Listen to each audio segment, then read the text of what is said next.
Bowls at the club, bowls at the club, bowls at the club. Play with the family, play with your friends. Bowls at the club, the fun never ends. No matter your age or what you're into, bowls at the club is the thing to do. No matter your skill or where you're at, it's a crazy good time and there's a fight. Bowls at the club, bowls at the club, bowls at the club, bowls at the club. Club Dubbo, bowls at the club.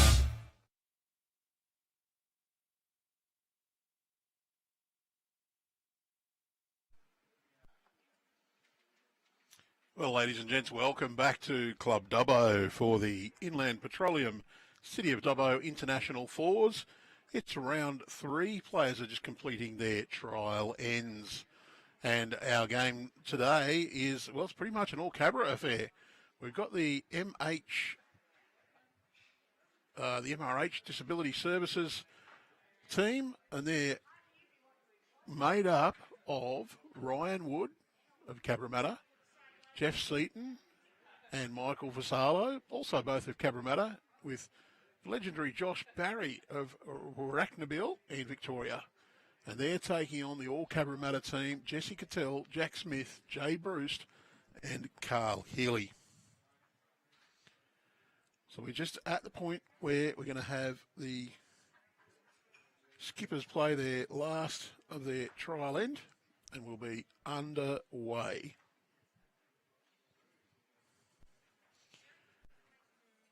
Does look like we've got a change in playing order as well. Geoff Seton's got the mat on his lap, so I think it'll be Geoff leading up, not Ryan.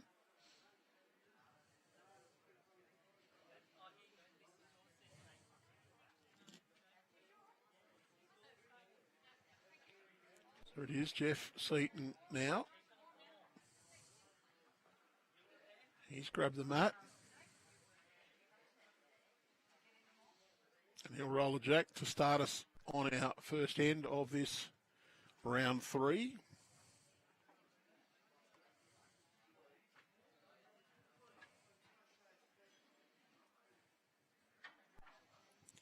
Just a reminder, you can follow live scoring. Competitors are scoring their own matches via the BowlsLink scoring app. So through the portal on the web, results.bowlslink.com.au, or the Bowls Now app. Just do a little search in the search bar that comes up on that home page for West Dubbo. Under the clubs, you'll find West Dubbo Bowling Club. Click on Managed Competitions, and the Inland Petroleum City of Dubbo International Fours is on that list. Click on the live button on the main interface for that competition. You will see that live scores. The match is about to start. Of course, they won't be in progress until there's a score entered. Great start from Jessie Cottel.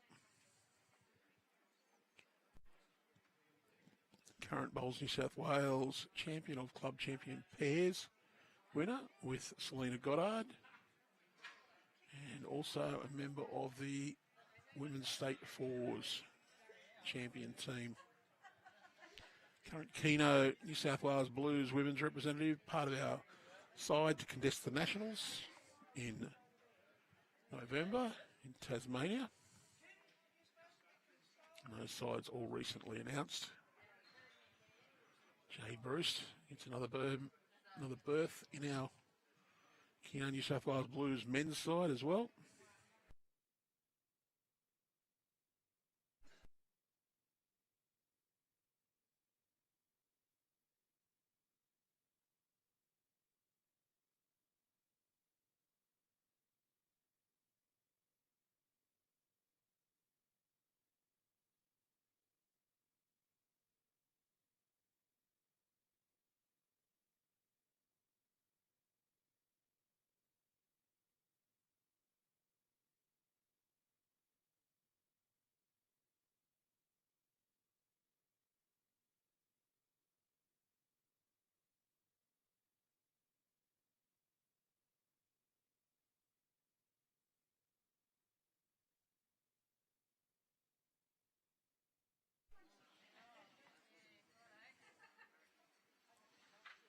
Jack Smith.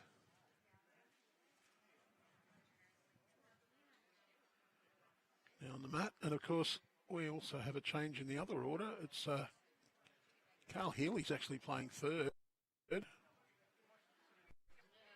Jay Breust.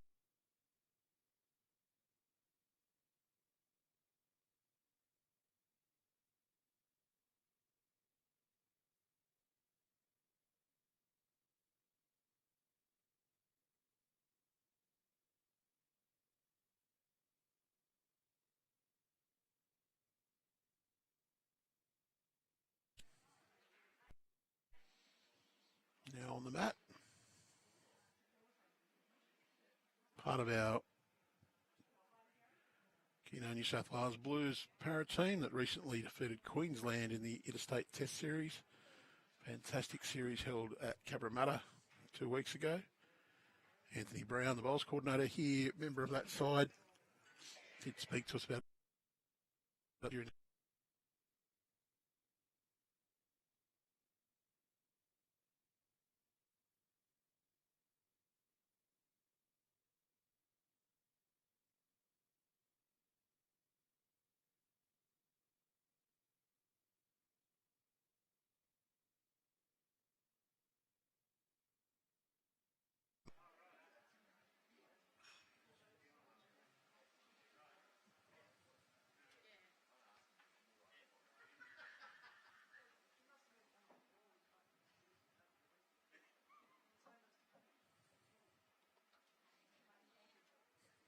Michael Vassallo.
So after 2 rounds, only 9 of our 42 teams have recorded 2 victories, and they're the teams skipped by Ben Twist, St John's Park, Rico Lane of Dubbo City, Cooper Dart, West Dubbo, Sean Ingham of Broadbeach, Peter Oram of Coringal in Victoria, along with a bit of a mixture of New South Wales, Western Australia in this team. Josh Barry having an attack here, and, well, 25 bounces around, goes out of bounds. Back to the tee, I'd say that, Jack. Well, we might need to get an umpire to check to see if it's in or out of bounds. And we will. Ray Pearce of Tarrant Point also has 2 wins. Jacob Aitken, Engadine composite team, they have 2 wins. Lee Rayner has 2 wins. A tight win in round 1. And then we have one team outside the top 8. David Dawes of Tulligarupna in Victoria.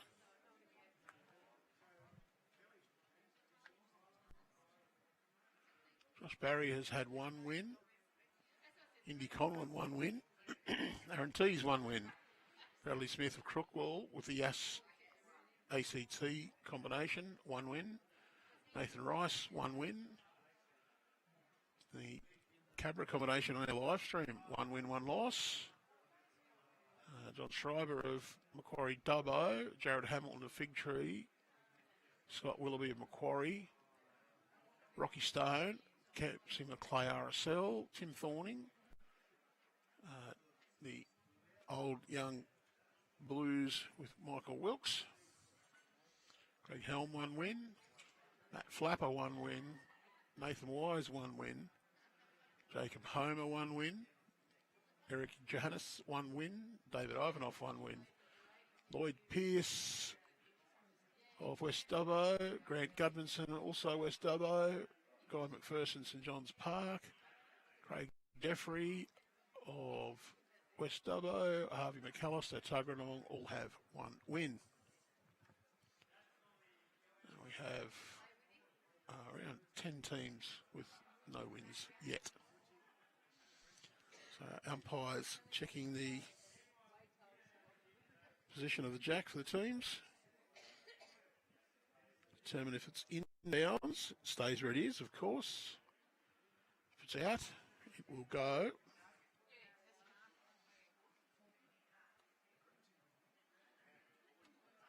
And just on the edge of our shot, this one.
Well, we're all having a look just to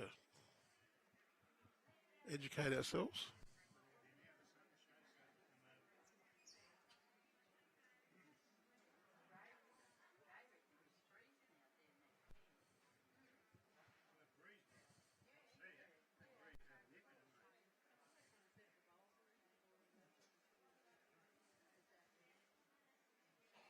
Just waiting on a final determination.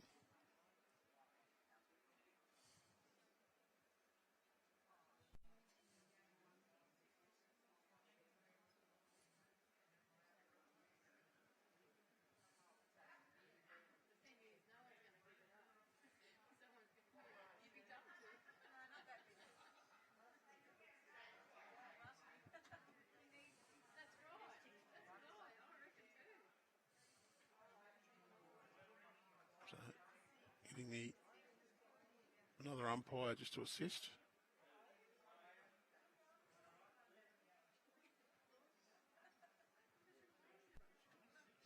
The next umpire coming out, I believe it's Carmen McDonald.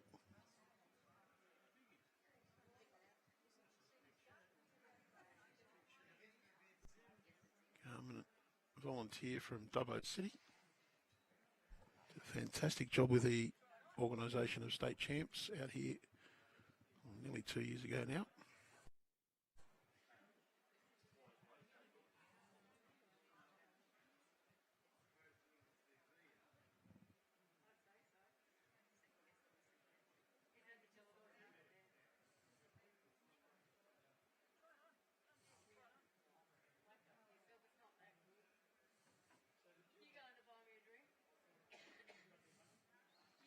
And decision is out of bounds, so Jack will be respotted at the tee.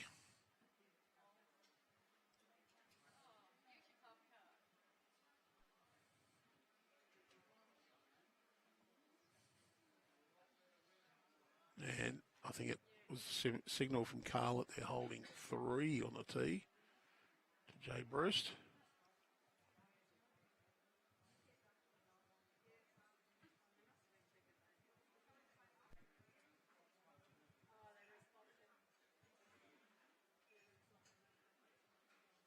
Close to another.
Jeff Seton, the runner-up in the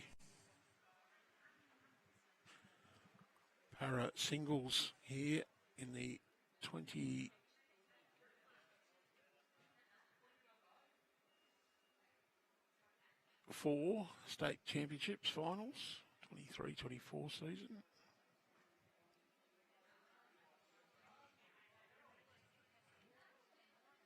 Just down the road at Dubbo City Bowling Club.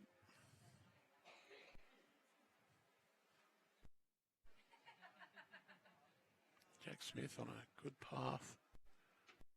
The edge of Jessie.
Josh Barry. It's a pretty good effort.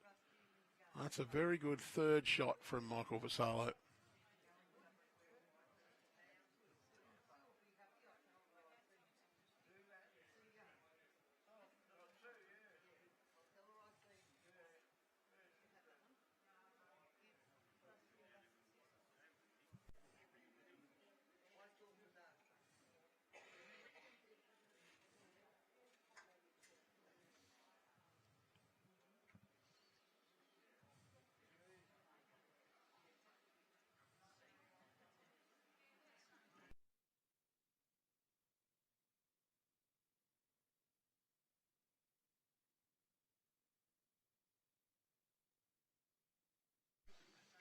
Forehand draw. I think he'd be just trying to beat that Michael Vassallo bowl.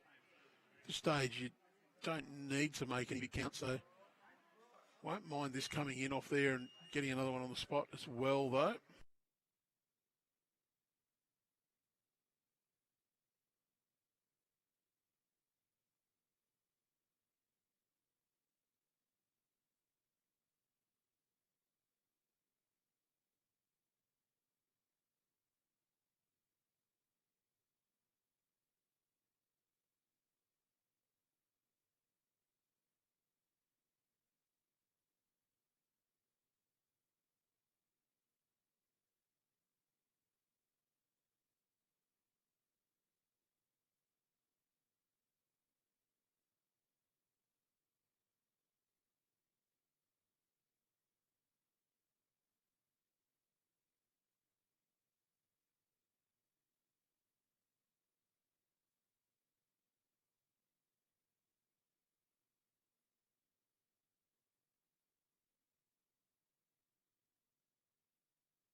He's still got to hit it, but it's more open to the view to the jack now.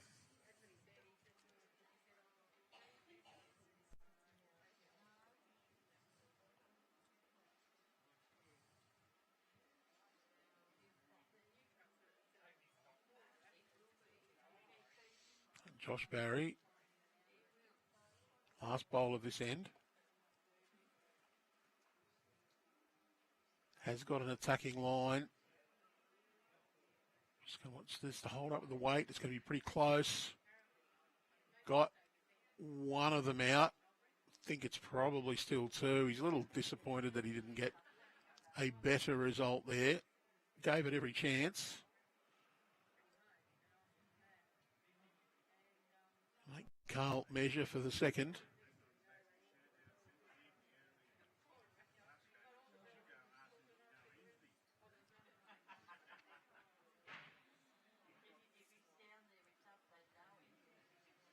And it's two.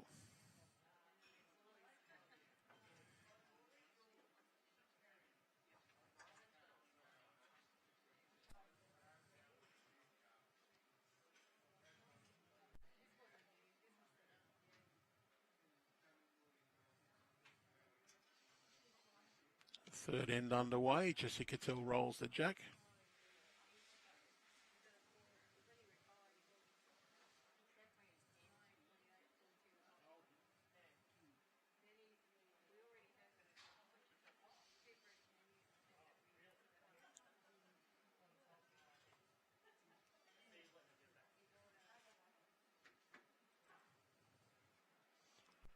Just a reminder, if you're visiting Dubbo in the near future, there's a couple of fine motels just adjacent to Club Dubbo, near Coonamoota Inn, and apartments about 200 metres down the road on the Newell Highway, Andrew Street, And the All Seasons Motor Lodge just 2 doors down from Club Dubbo.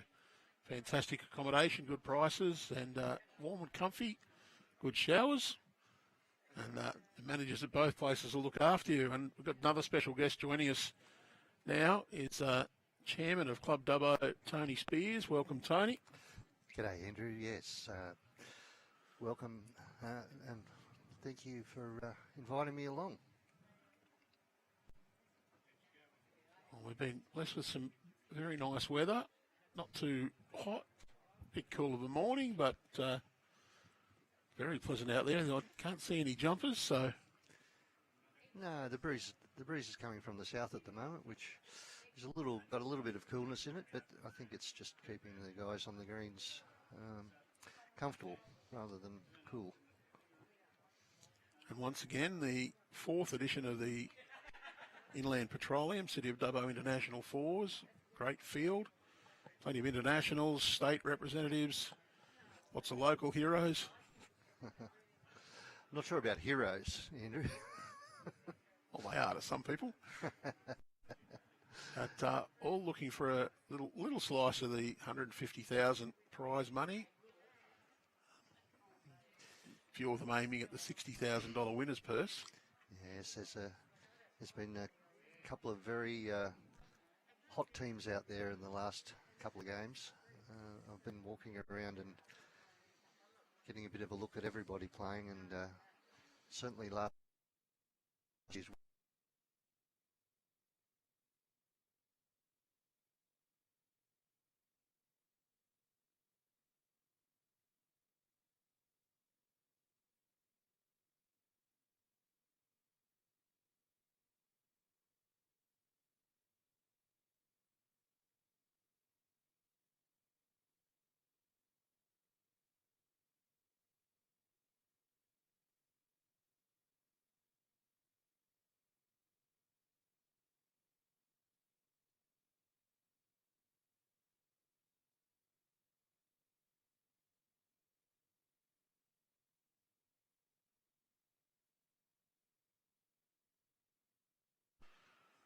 So the pressure to keep winning and keep that spot in the top 8 to vie for the big bickies is just going to mount.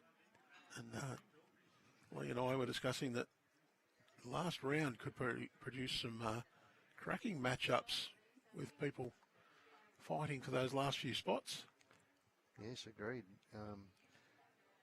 The draw's been a bit unkind to a few of the teams too. So we've had a few of the real hot chances have to play each other. So when that happens, The joys of an open draw, but the players wouldn't have it any other way.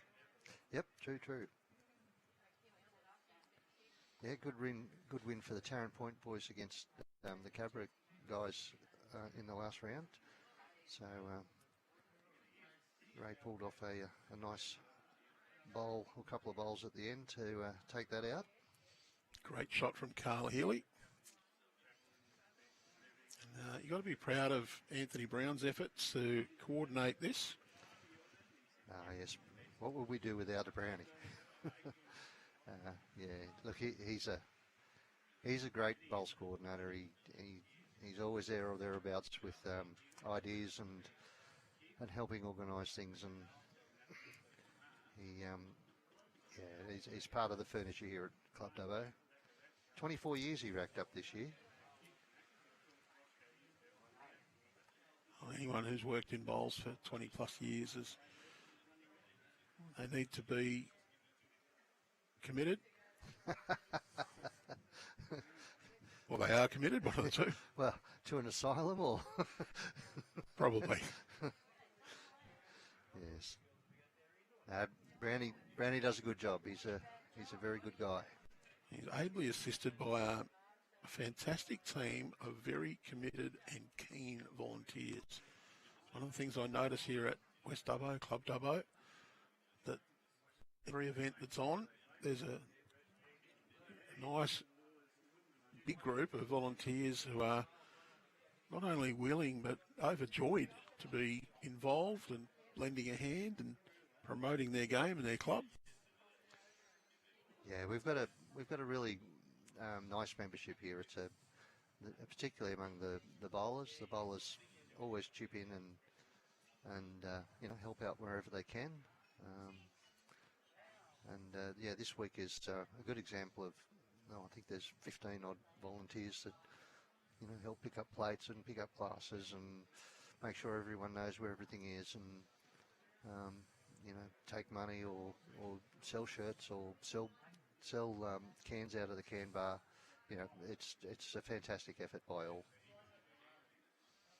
Jay Breust just falling a little bit short, and the new club extension's been open for a few months now, and makes a huge difference. The club feels a little emptier with the big crowd in. We were saying it didn't feel as full, and I discussed them. We said, well, there's probably another 50 or 60 people in the back in the new extension bit that just ease that space issue. Yeah, this extension actually holds 100. It's I suppose separated from the main part of the club, you do lose sight of the crowd. It has made a difference for our raffle nights, etc., and badge draws and things like that, because we can now fit another 100 odd people in comfortably, seated, etc. And the new glass area, very popular with people coming out to watch the bowls. You're nearly on top of them here, Andrew. It is fantastic. You get a great view. From the corner, you can actually see all three greens. Josh Barry, last bowl of this end. I think he's just drifted a little wide there. The wind is just producing enough to be a tricky. I think that was a 3 indicated by Carl. So just getting away with this game at the moment. I've got to say the Bowlslink scoring system seems to be working well, Andrew. We haven't had too many dramas with it at this stage. No, a couple of little tiny glitches where it times out or just gets a little caught, but that's to be expected with anything like that. And often it's just a simple case of, well, flick it closed and open it again, and away you go. Yeah, particularly for quite a number of the group haven't used the system before, so no, they seem to be dealing with it really well. And I think there might be a few people watching scores on it in that last round when they're trying to work out what they've got to do to get in.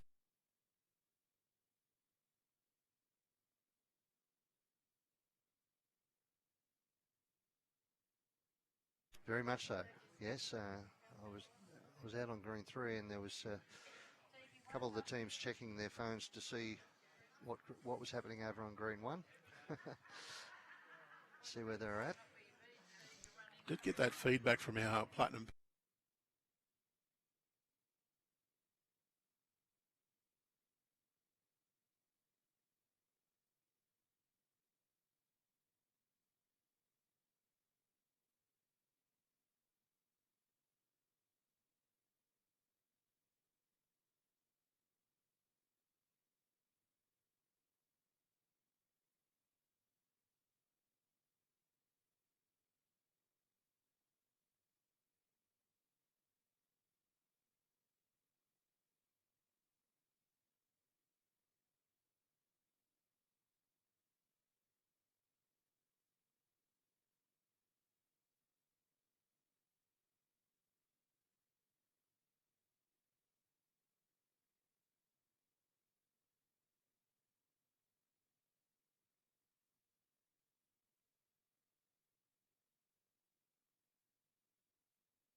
Jack Smith on the mat now. Jeff Seton holding shot. Good to see Cedo out here too. He's had a bit of a rough time in the last few months. You know, he was to play in the Para Test Series against Queensland, but unfortunately withdrew not long before it. Well, that's a friendly little glide. Was it ever? Whereas Ryan Wood did play in that Test Series, as did Michael Vassallo, of course, your own Anthony Brown. Yeah, I think they acquitted themselves pretty well. Well, they won a Test Series against Queensland, and Queensland is regarded as the benchmark in para-disability bowls at the present time. Oh, I think that's 1-1. Oh, no, it fell in. Still one shot to Cabramatta.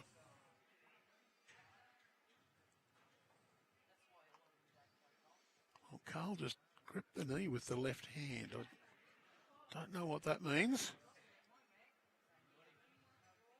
Might mean that he knew he was just a little bit long. Very good bowl, though. Carl Healey is possibly the most methodical and organised bowler I've seen. Very analytical in his own performance in the game.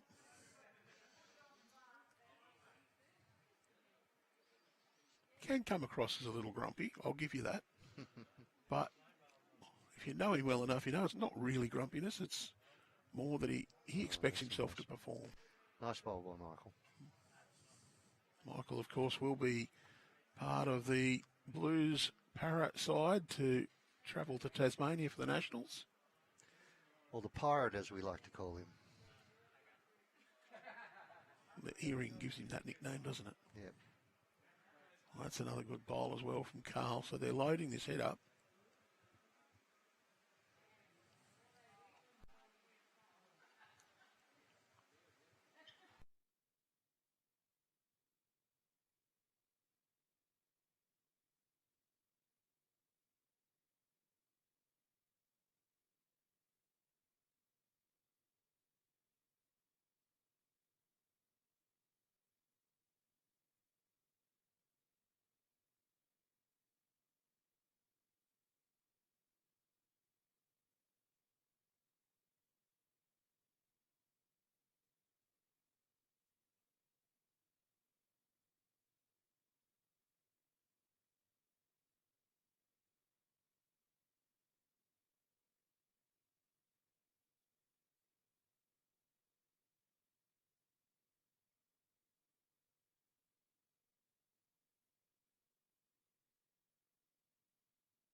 So we can put in our bowls tragics category. Totally. And we mean that in a nice way. Absolutely. Yeah.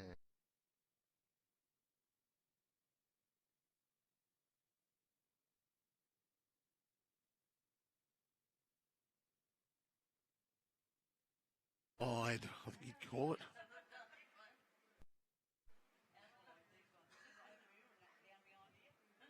Jay back in the Blues side for the Nationals as well.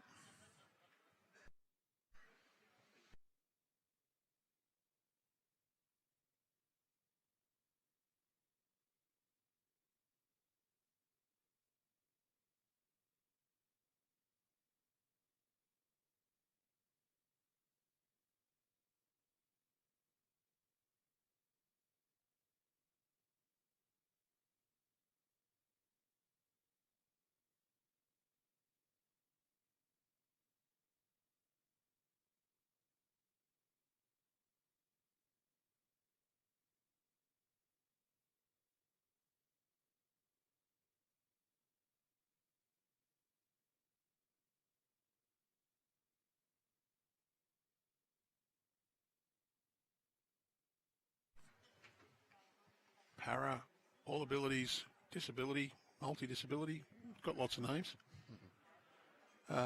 State championships, which will be played here in Dubbo in June next year.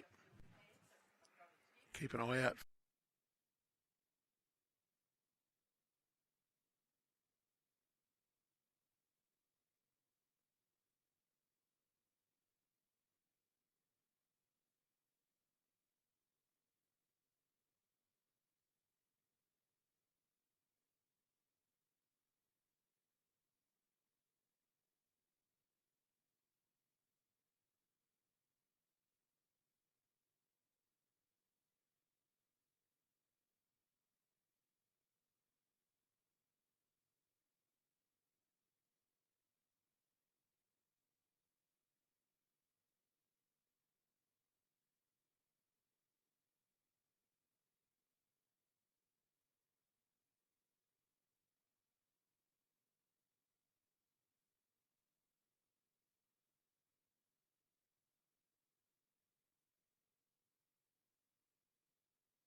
It was interesting when our current Bowls New South Wales CEO come on board and met Geoff Seton.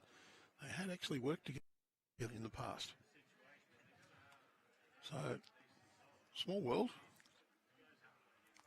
Yes, I did hear that story, but I can't remember it.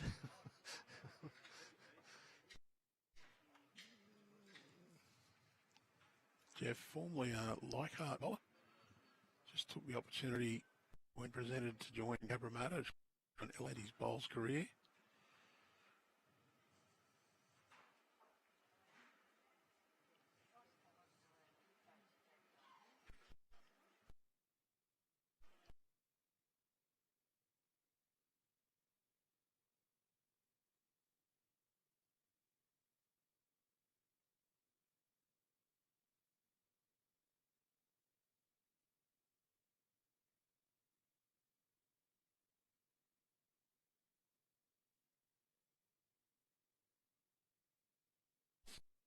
The current national and assistant.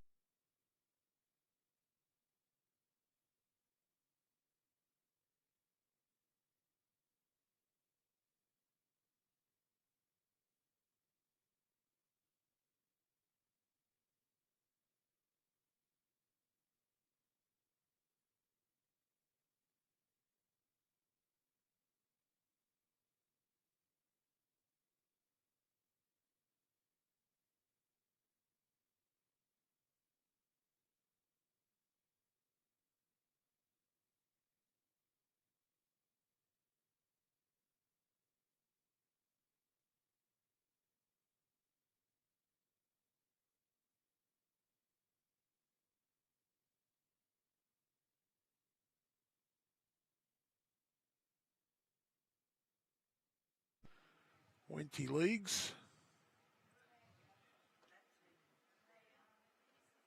The focus this year on club development.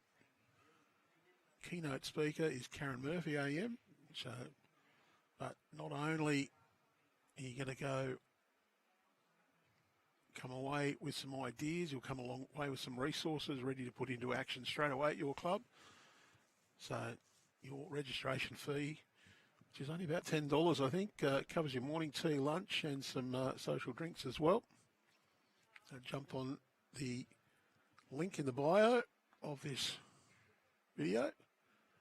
You'll be able to book your ticket for the Bowls New South Wales Member Conference at Wenty Leagues, 23rd of October.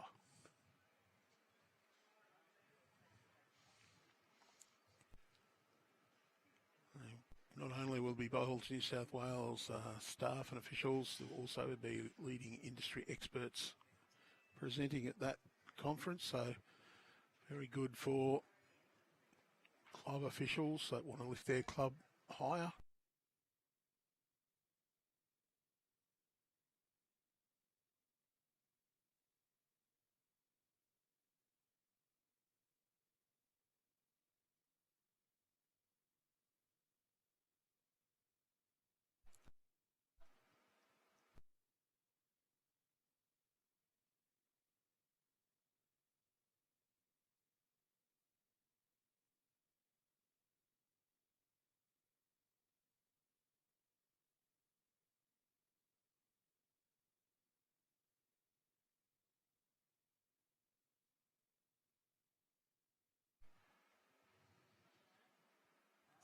fair bit of planning and work going into that from our comms department, communications, and from the executive board, and of course CEO Tim.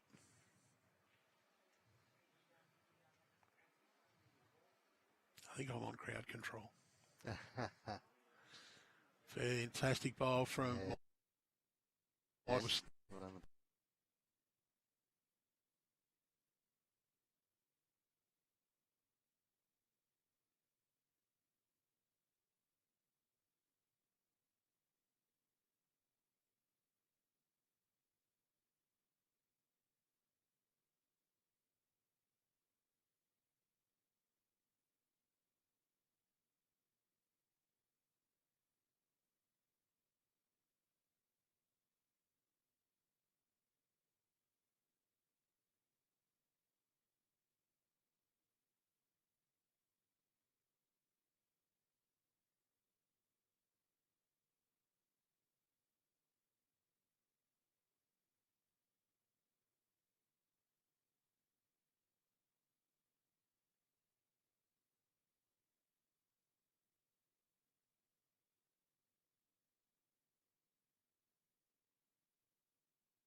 Yes, that doesn't happen in bowls, thank goodness.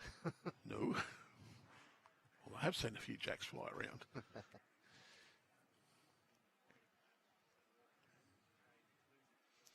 One at the moment for Michael Vassallo.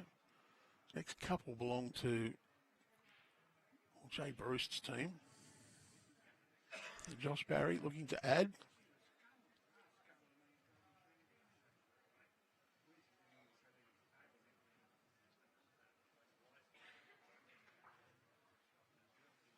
Very close to getting another.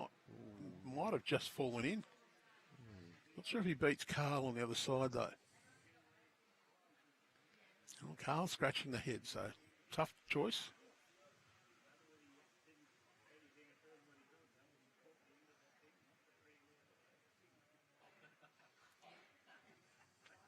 While I've got the chance, Andrew, I'd like to recognise our greenkeepers, Darren and Blake. I don't know whether people remember, but over the last few years we've had some, last 5 years actually, we've had some struggles with our greens with combination of weather and some disease. But through hard work and sheer bloody mindedness, really, Darren has managed to bring our greens back to what I consider as good as anywhere. And the comments I've been getting from people around the traps, Benny Twist came up and shook my hand and he said, these greens, he said, I don't know how you did it. I said, I didn't do it.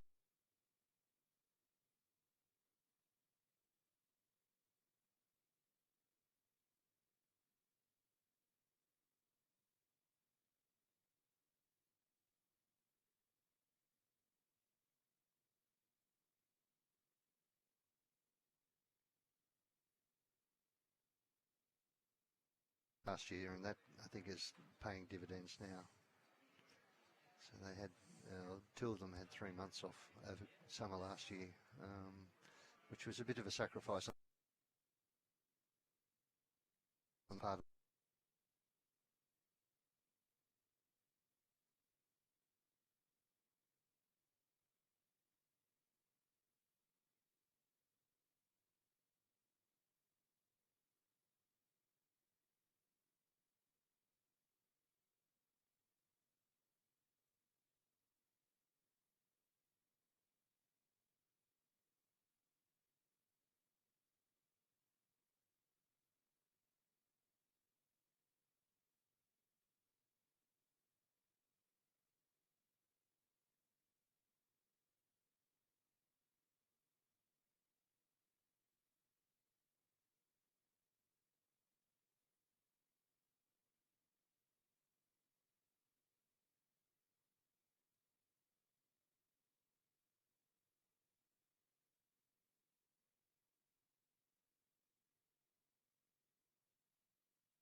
He's got his brother here playing today as well.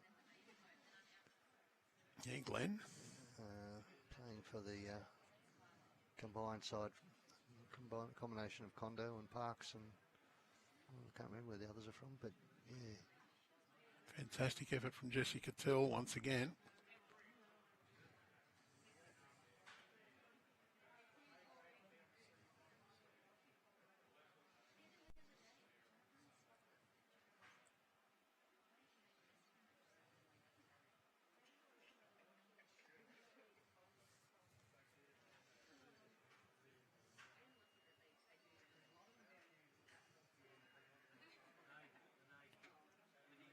Geoff, it always looks like it takes an effort to be able to get out and bowl, so I've got nothing but admiration for these guys.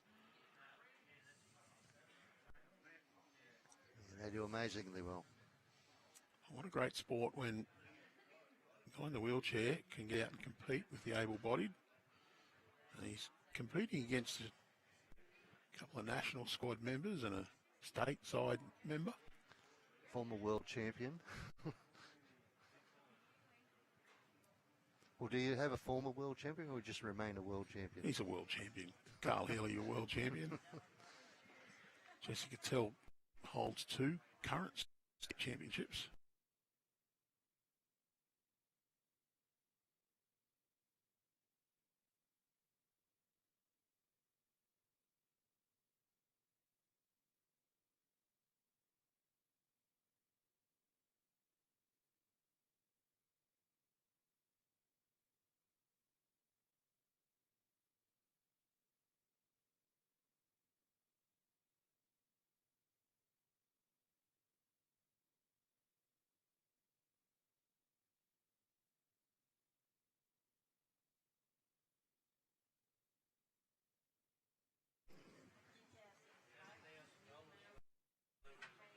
There's 3 world champions in one team.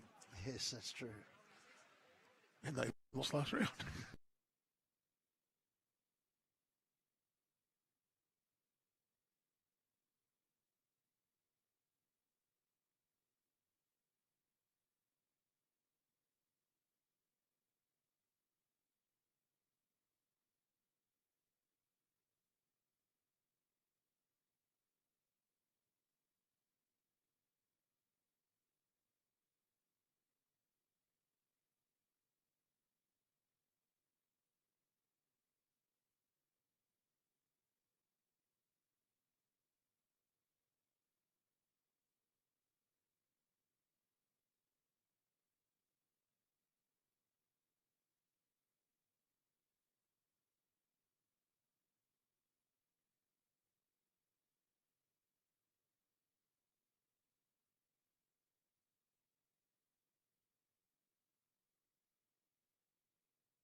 We're currently working with the venues to determine their full availability to host that event, and it will be played on covered synthetic or indoor surfaces as per the recommendations of B8.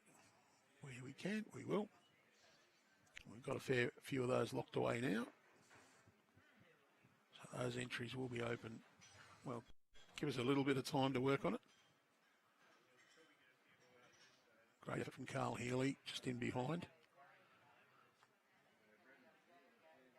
And the difference between a very good bowler and some of these great bowlers is just where they miss rather than how often.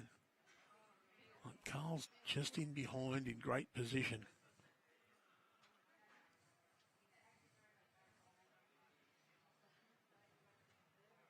Well, he's given that a fair effort. Just going to go through. I think the weight was actually okay for what he was looking for, to try and sit one of those bowls.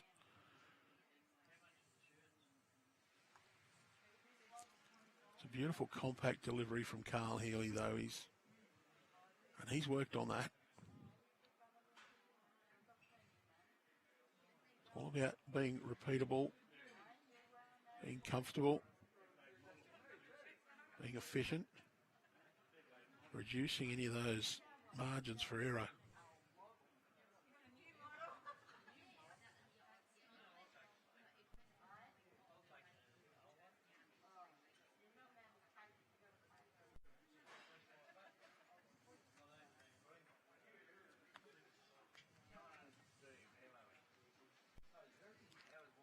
Josh Barry.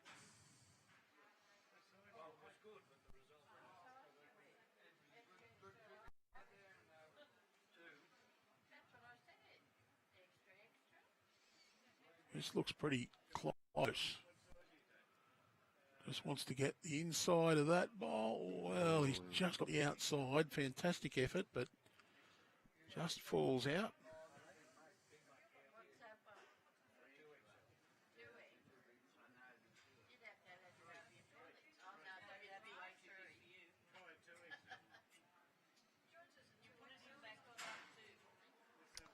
He might have brought that other front blue one in though. I think that's one. Oh no, that's Jessie's bowl, isn't it?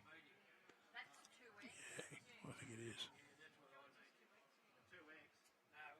He just sat back Jessie's bowl. I think it's Jack Smith's toucher in behind there. Well, Jay's grabbed hold of it. And that's a big count. He's dragged that back. Might have made a very big multiple and also just taken away any easy shot for Josh Barry. That's where he's just taken the option that if I pick that up, it's good. If I get this, it's good. So he's played it to perfection. Trailed it back. No easy path in for Josh now, so. Yeah, I think he's got to go through the other bowls. He's probably going to look to knock a couple of these through.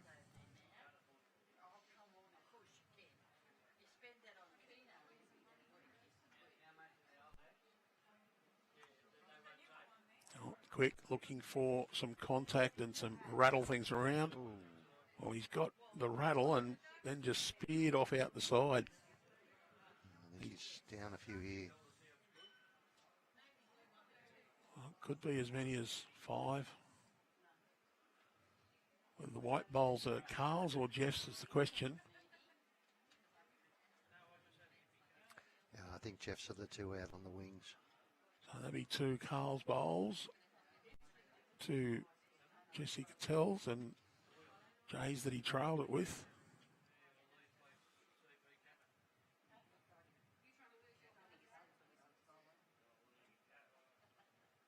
Just needs to convert with this one. Needs to just find the hole. That'll be good enough. 5.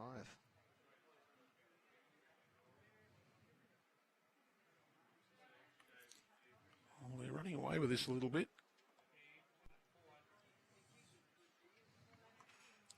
Was hoping for a nice close game. Disability players to just stick it to them a bit. Unfortunately, they're just a bit too consistent at the moment. Being set up really by the lead work from Jessie Cottel. Yeah, she's playing really well. She played well and really well in the last game too that I was watching. And that's the secret of these team games is that everybody does their job. And the lead's job is not necessarily to get shot, but to get a couple of bowls in great position close to the jack. That one, probably not the most effective. It's just behind and a little bit wide. That's probably not really in a position to make it count, but I would count it as an effective bowl because it's within the old yardstick. I'm delighted if I get one within the yardstick. Yeah. Unfortunately, Geoff just dropped this one well short. That's probably about 4 metres. I think that breeze has picked up a bit more, and it's a tricky one when it's coming straight down the green like that. Well, it's also just coming around the clubhouse a little bit too, so yeah. it's not 100% consistent along the length of the green. So you will get different effects at different points on the green. She's made a good correction here. I do think that the non-ditch side of the green is just that a little kinder. Yeah, it's definitely a wider, much wider hand. And that's traditional here. The roadside of the green is usually much narrower. In fact, I'm staggered how much it's drawing at the moment, to be honest. They say the golf course here, which is just down the road, all the greens roll towards the river. Well, the river's on the kind side, if you like, of the green. Geoff Seton. What a bowl. Great correction. Yeah. So, yeah, it's a bit tighter on that ditch side. I've noticed that. Yeah, on the highway side, it's always, traditionally, it's tight on this, on all three greens, to be honest. A couple of the players did say that there's a couple of patches on that side that may be a little bit aware from the play on those rinks, and that they just noticed that the bowl will run slightly different out there, just around the 2 metre mark. Yes, I think the best of this green is rinks 5 and 6. They're the ones that certainly I like to play on the most. They're the most consistent.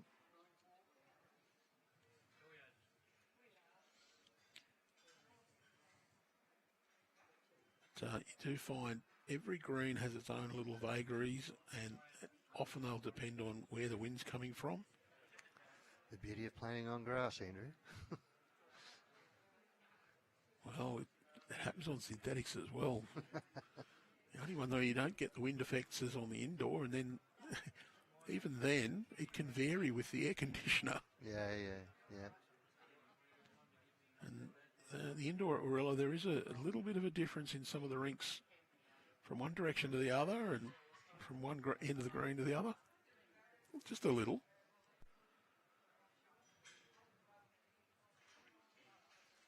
I do know my own club, there's a couple of rinks with the wind's coming from a certain direction.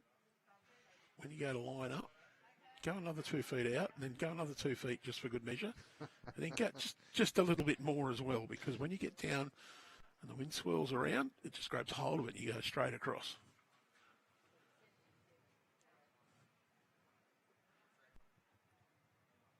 Did play at one club. I think Ryan's played a bomb here. Oh, it's just a bit through. Just going to slide through. Very good home. Didn't know one club that had one green that was about a metre low on the other. You get the westerly wind would come over that green, and where you thought that you had to go out wide if the westerly, you didn't, because up against that ditch wall, the wind would actually swirl. So that ditch rink, the wind effect was the opposite way around, so you had to go wider against the wind. And it was a great home ground advantage because the other players just went, I don't understand, I'm drawing more against the wind. Yep. Carl's close with this, just sat onto Jessie Cottel's bowl. I still wonder Geoff Seton, where Jack high. Yeah, I think that's the shot bowl. Just looking at it live, I think, yeah, definitely. There is a really nice shot there, though. Michael Vassallo. I think he's just going to pull across. Carl can get this right in here. Just there's 1, 2, 3, 4 Cabramatta bowls, all waiting for that. You've got a new toy. We do. I can draw wiggly lines. I'm supposed to be putting a straight one on it, but I forgot to do it.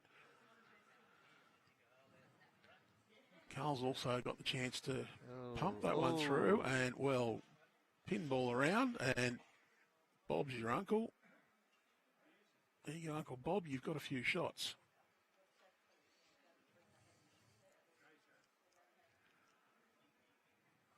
There's Michael Vassallo going to draw.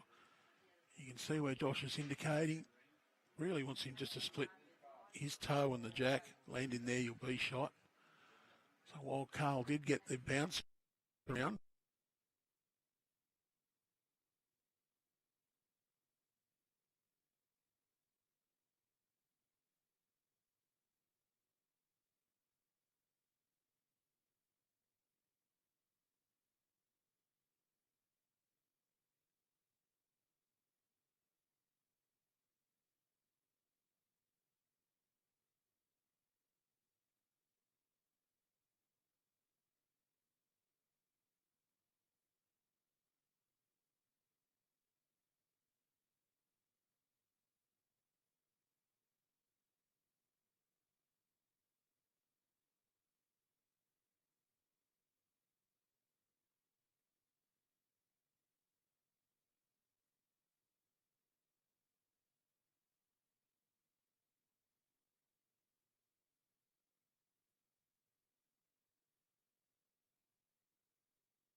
better than that one. Well played. Beauty there was his own bowls all the way in. If he did happen to be just hang a bit wide, he had the chance to push any one of those up towards the jack. Josh Barry, Just a wee bit heavy. yeah, he's just got a little ride along too far. It's a J to draw another and really just stack the hurt on.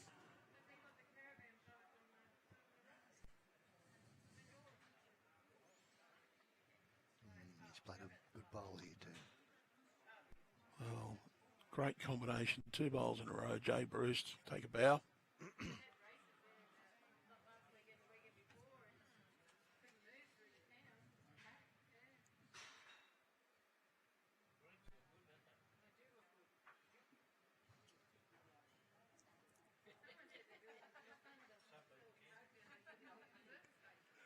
Josh Barry's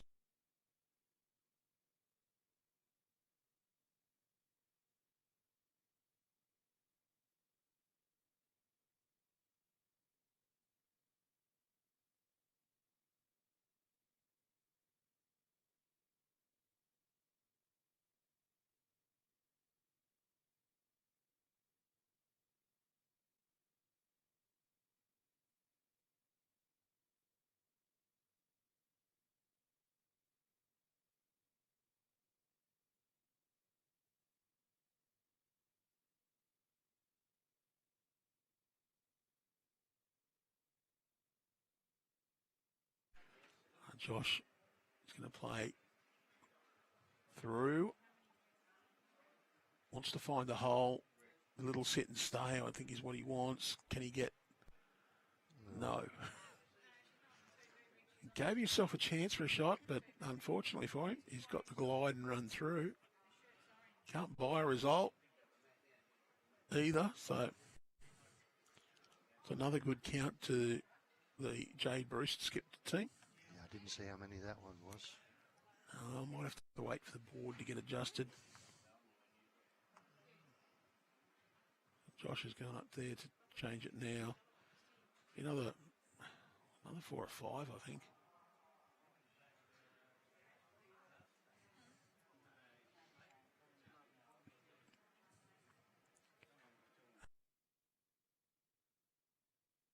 Uh,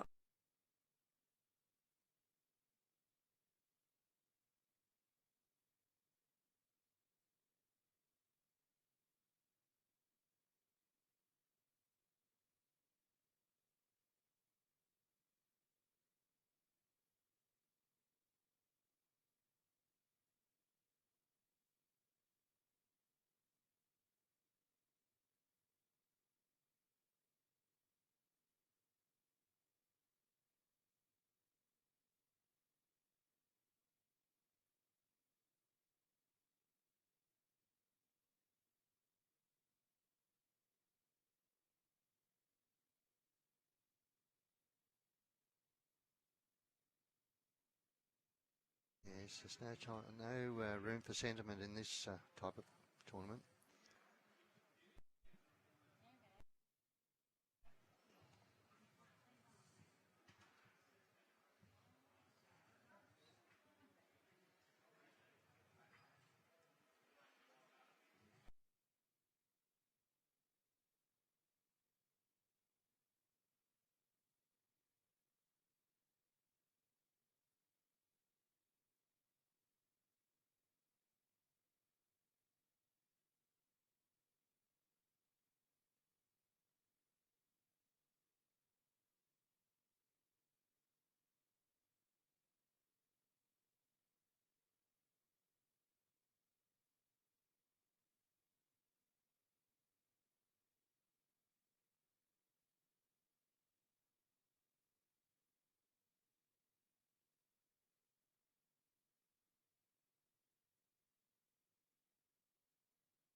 course, Jessie Cottel, one of 3 players nominated for New South Wales Female Bowler of the Year, along with Sarah Boddington of Foster and Brianna Smith of St John's Park.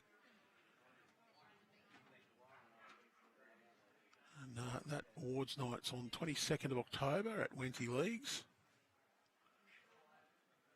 And yes, that is the day before the member conference. So tickets are on sale for that awards night. You can find the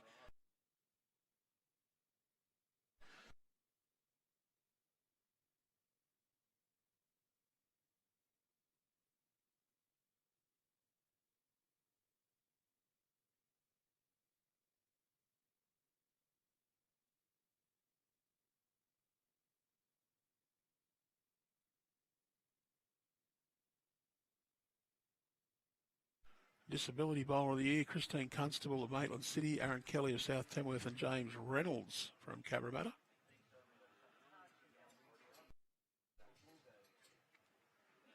One of the nominees for Junior Female Bowler of the Year is Zoe Davies, playing as well. Playing for Windang at the time, Chanel Chakooch of St John's Park, Talia Kennedy, East Maitland. Male Junior Bowler of the Year, you got one of those playing here too. Well, you got 2 of them, 2 of the award nominees. Tim Thorning of Gunnedah and your very own Cooper Dart. And I'll get that camera back to show you where the jack is. Along with Travis Moran of Warilla. Female Senior Bowler of the Year. We haven't got any of those here. We won't mention them. Male Senior Bowler of the Year. Well, Shippo's one of those. We won't mention those either. No, don't mention Shippo.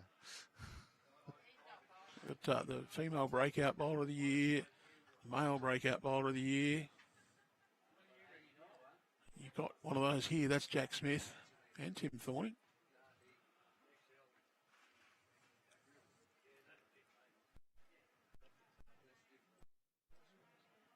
And Club Administrator of the Year, people from West Dubbo, they're cheering on one of the nominees. Your very own Anthony Brown, nominated as Club Administrator of the Year, along with Brett Gamble of Lowlands, Hugh Mortar of Orange City, and Alex and John Williams from Kempsey Macleay RSL. I think John Williams is here playing as well, isn't he? He could be, yes. From Kempsey. With Yes. Rocky Stone.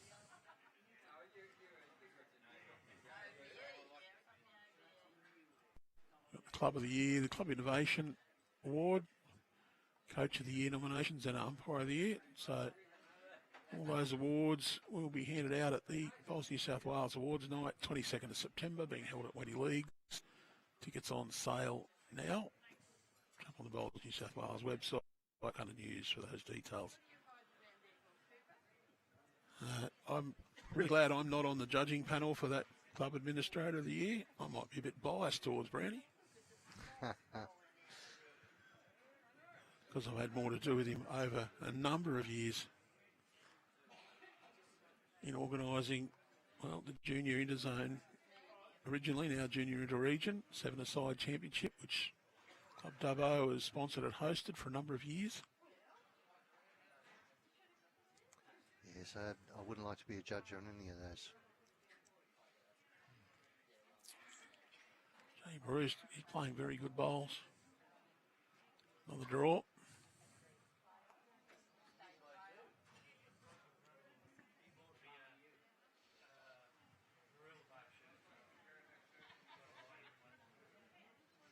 So I imagine West Dubbo's got a table booked already. I think Brownie booked it. It's about the only way it'd happen. I want to see is get, like the cardboard cutouts they take the football of the players' heads. I want to see you get those at Brownie and take them down there. It's not a terrible idea, actually. Yeah.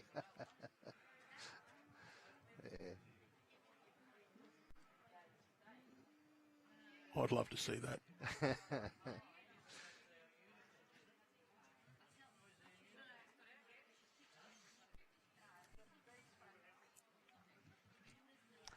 Yes, I think Brownie was a bit excited about all that. He was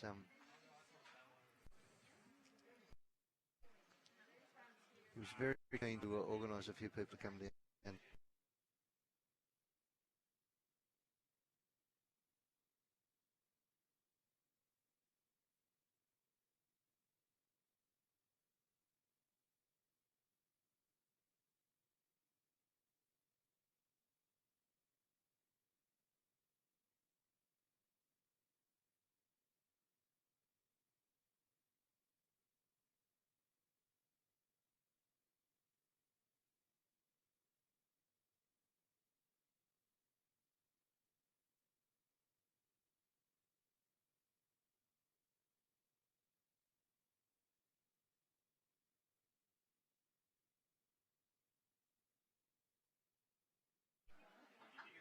total newbie.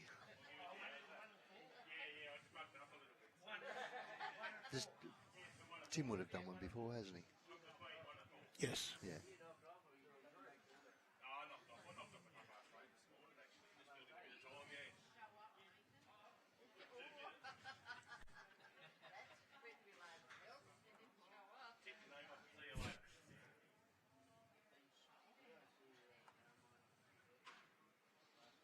Oh, they're a very good evening and a celebration of not only our elite performers, but also those who do the work in the background and a bit of grassroots and a bit of the clubs.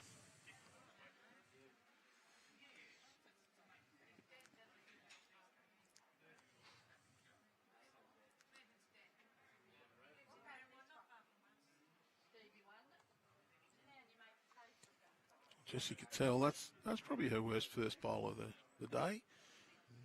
A metre and a half short. Geoff Seton. That's shot. Or maybe it's not. Might have just gone a little too far. I think it is, yeah.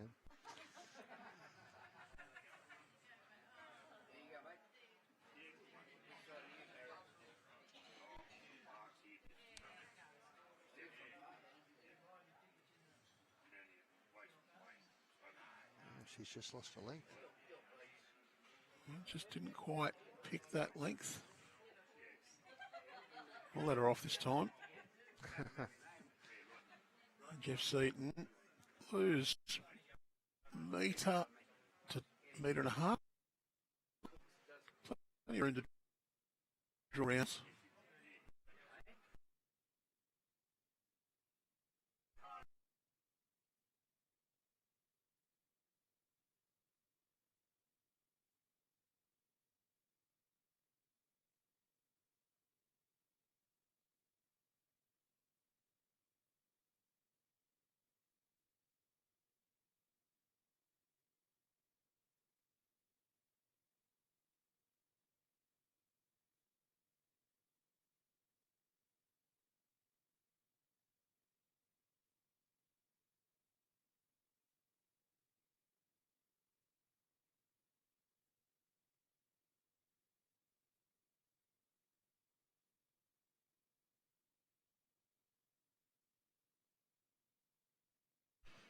Flapjack or another set of bowls at jack high, say 2 metres out. If you've got a metre and a half wide box to put on the green in front of where you're trying to draw to, you've got to learn to draw where you know.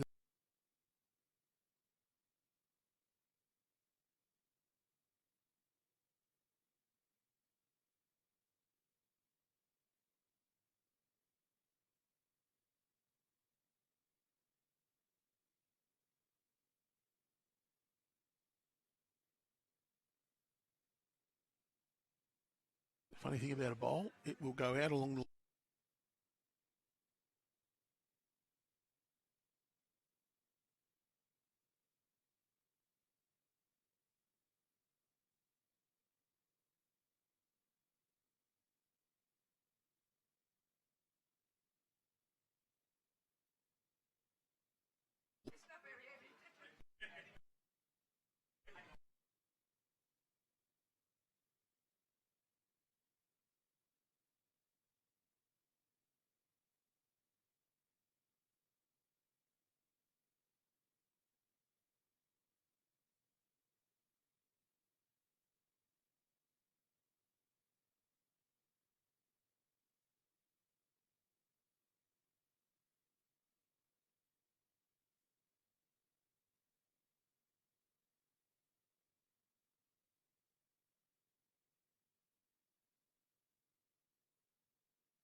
bit of good-natured banter.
competitive and intense business.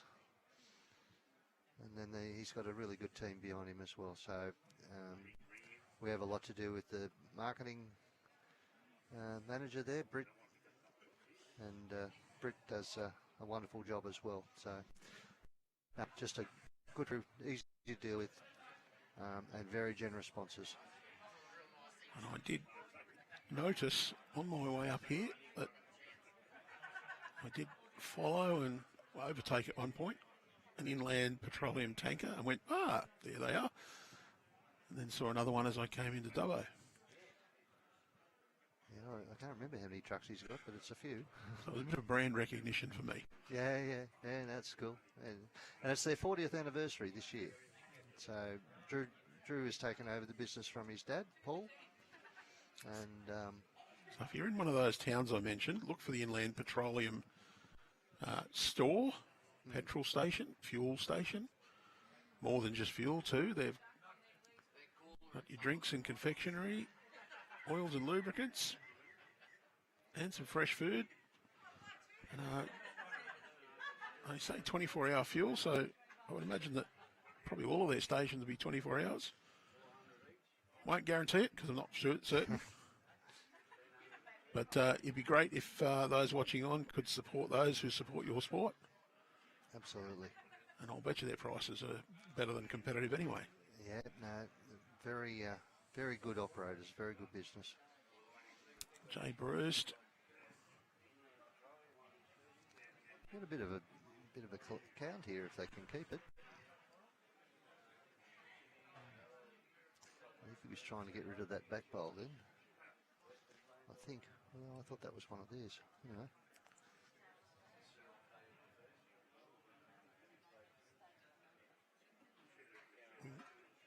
Just trying to see whether it was Jay or Josh that's got the number one shot there.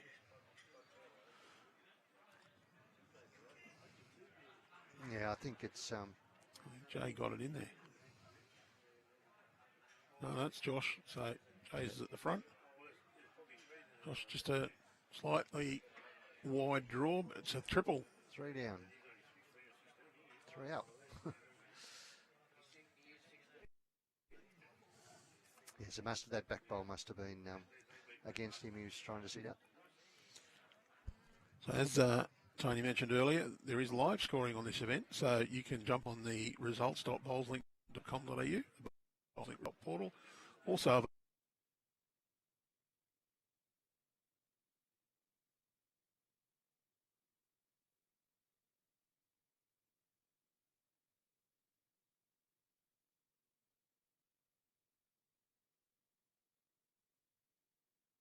little trees.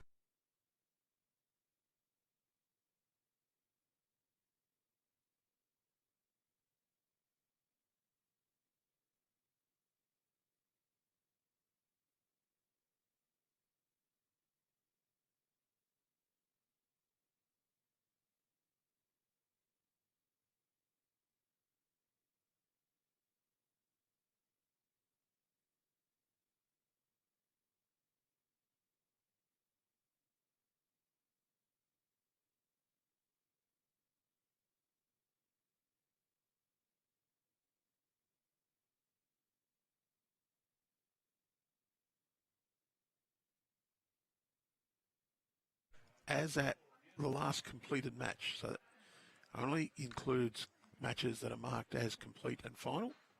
Does not include the live scores. It's not a live ladder as such. That's just too variable. But once the match is marked as finalised, it goes on to the ladder. Well, Jess found a length again. Didn't think it'd take long. No. It's interesting to see Geoff Seton just position his leg. You can see he crosses over and then leans over, and that's to give himself that straight arm position so he can get his arm swing and follow through and try and keep his arm vertical in that. Try and get his bowl out along its aiming line. Doesn't look comfortable, but you watch Geoff and he does the same thing every time.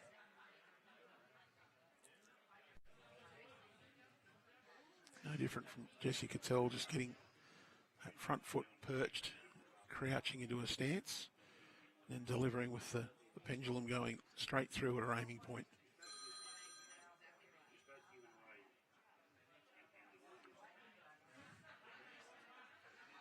One very good coach once described it to me as look two, step two, swing two. So that's get on the mat with your body pointing at the point you're aiming at. You look at that point, then you step to that point and you swing to that point.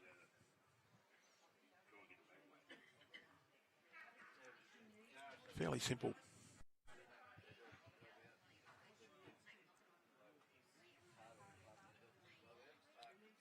Only two things you need to control to be a good bowler is your direction and your speed.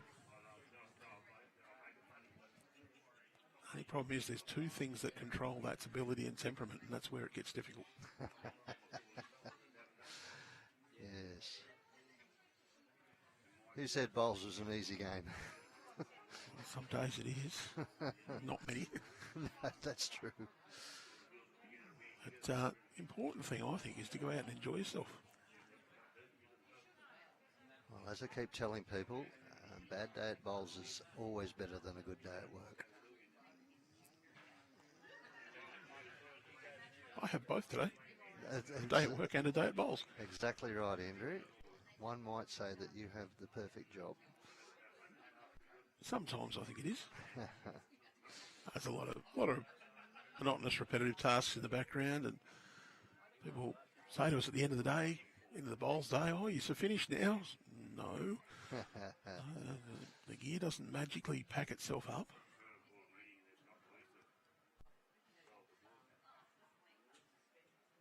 There's always a little more to do, but there's some rewarding bits in it to see people really enjoy themselves.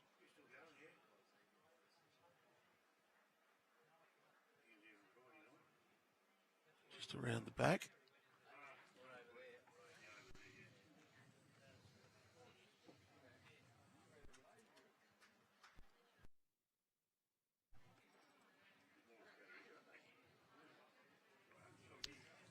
And we've got the run through at the bottom of the page. Lovely.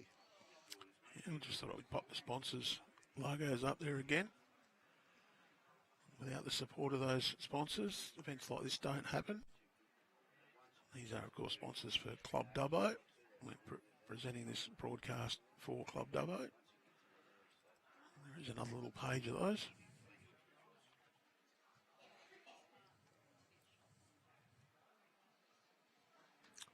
Healey, forehand draw.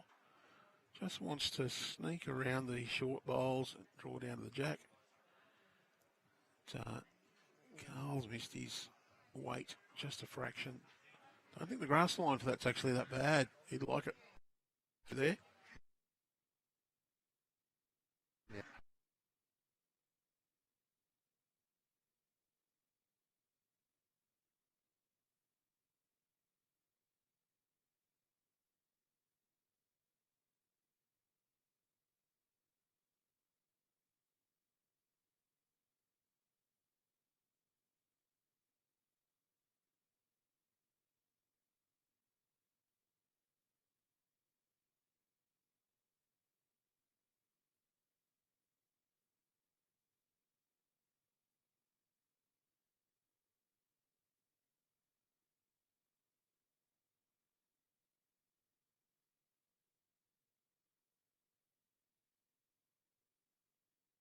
I can tell you we've got record number of entries again this year for this event.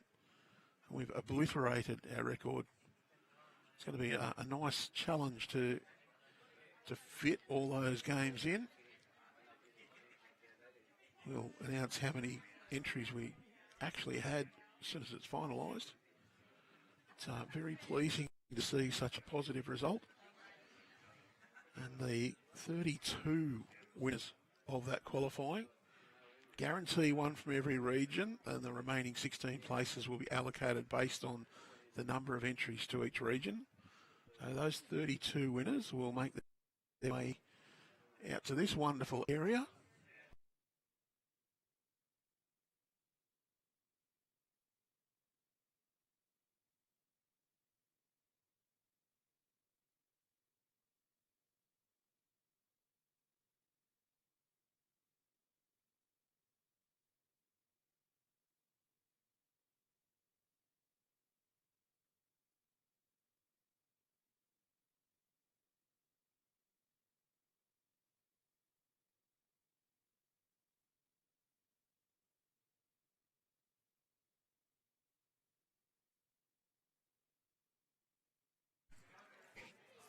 Well, Seasons, of course, only 2 doors down. Very comfortable, nice motel. The Akuna, what is it, 150 metres, if that? Across the road. Across the road and down a bit. A very gentle walk. Even I can walk that far. Occasionally. What are you saying, Andrew? I'm built for comfort, not for speed. But it's a nice little walk so that you can come and have a wonderful dinner here at Club Dubbo. Food fantastic. You can have a couple of gentle refreshments during dinner and the comfort of knowing you can walk back to your accommodation.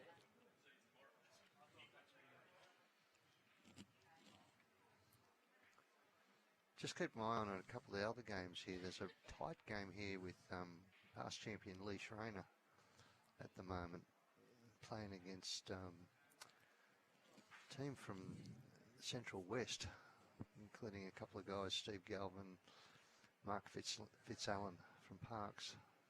They're putting it to them, actually.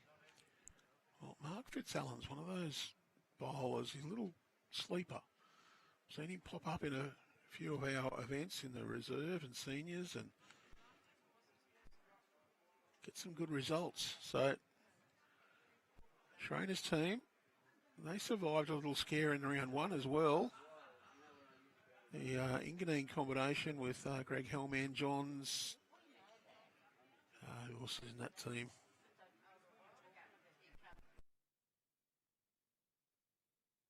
A couple.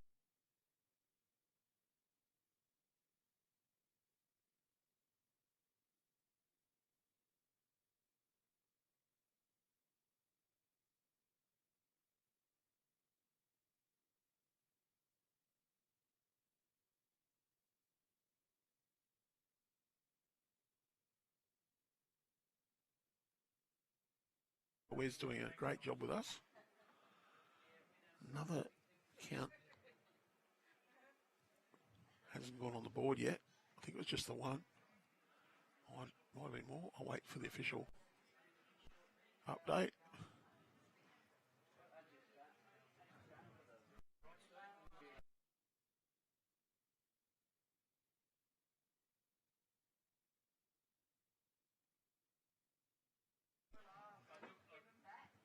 Very good.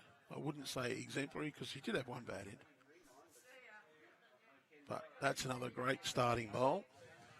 The other game I'm watching closely is the game between the current champions, Ben Twist, and a side from Macquarie Club, and their Ben side is by 2 shots after 11.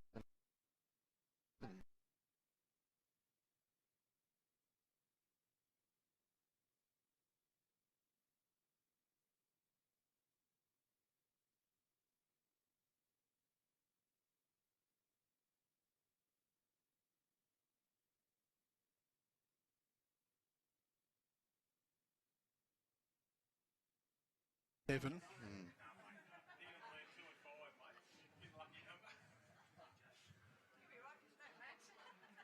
As a reminder, this is our last game for today, but we'll be broadcasting. A bit of fun after this game night. The one bowl shootout. Winner take all. See a few little headhunters there for a little bit of spending money. Absolutely. To any of the spectators in the club can have a crack. If you're nearby to West Dubbo and you fancy your chances against these blokes, and really, it's not many of them have beaten me, so they're not that great. You fancy your chances of just even flicking a one bowl win over. They've only got one bowl, so you just got to put one good one in. That starts at what, 4:15-ish? Actually, not sure when Brandy's got it lined You up. probably want to be here by, well, it's 4 now. You probably want to be here in the next half an hour. Yeah, I think he might have it lined up 5 or 5:30. But anyway, yeah. I think the other plan is to let these guys have a couple of refreshments before they go out. We won't be streaming that one because a little bit difficult to actually do with our fixed cameras. Well, Lee's not happy with that.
Rain. Got some soggy gear though. Fortunately, most of it's okay. Just the cameras themselves don't need to get wet. Michael Vassallo looking to come in there. I think Carl drew shot at the back. Mick's going to crash into, I'm pretty sure that's Jeff Seton's bowl that he's just crashed into.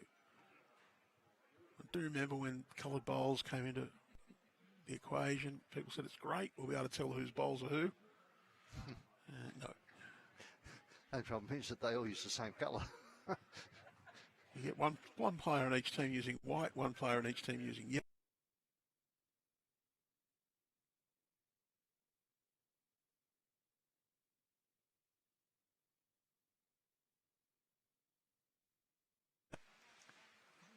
Did have one of the, when we did win the juniors,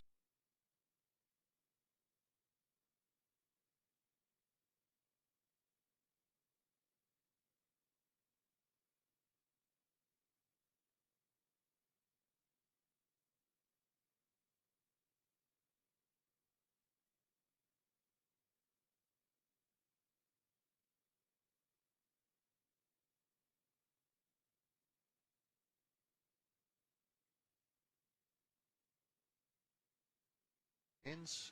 They're playing against the crew from Broadbeach. that's a pretty tough match. Yeah, absolutely.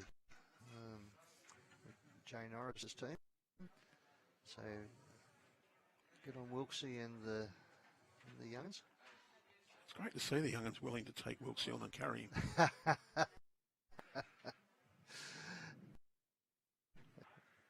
Yes. Pretty good to have a bloke who's played, I think it was over 400 games for Victoria and quite a few test matches for Australia. And he's forgotten more about bowls than I know, I think, which is a fair bit. But he's also one of those guys who can work with the team members. He's a very good team player, so he's just teaching them more about how to approach the game and how to approach each other, and being positive and supporting your teammate and trying to get them through any tough patches, because there's always going to be a point in a game where one of your teammates or yourself, you're going to struggle a little bit. You're never going to play perfect bowls all the time. Yeah, he's an all-round good bloke, Wilkesy.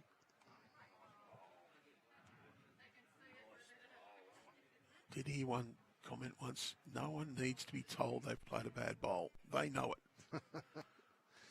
No one ever played a bad bowl deliberately, so cut them a bit of slack.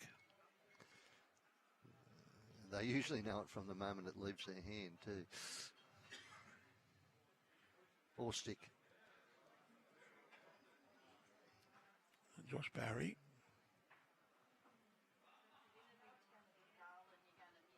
Just travelling through. It's got a little bit too much speed on there. Carl's having a look. And he's got a measure in his pocket. You beauty. Take a photo, someone. One conceded. Two conceded. They're measuring to Josh's bowl, so I imagine that it's 2 to Carl's team. White bowl was Carl's.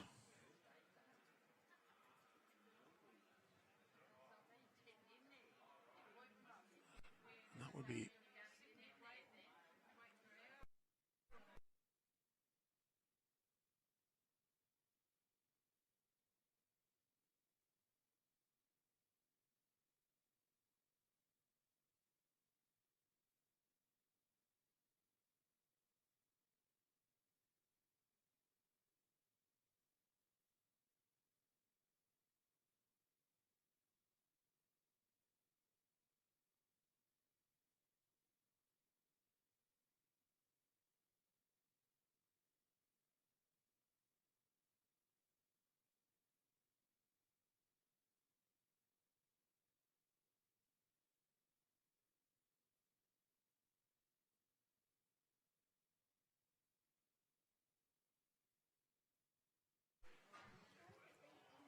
certainly has set a team up very nicely. Once again. Just going to slide past, but good home.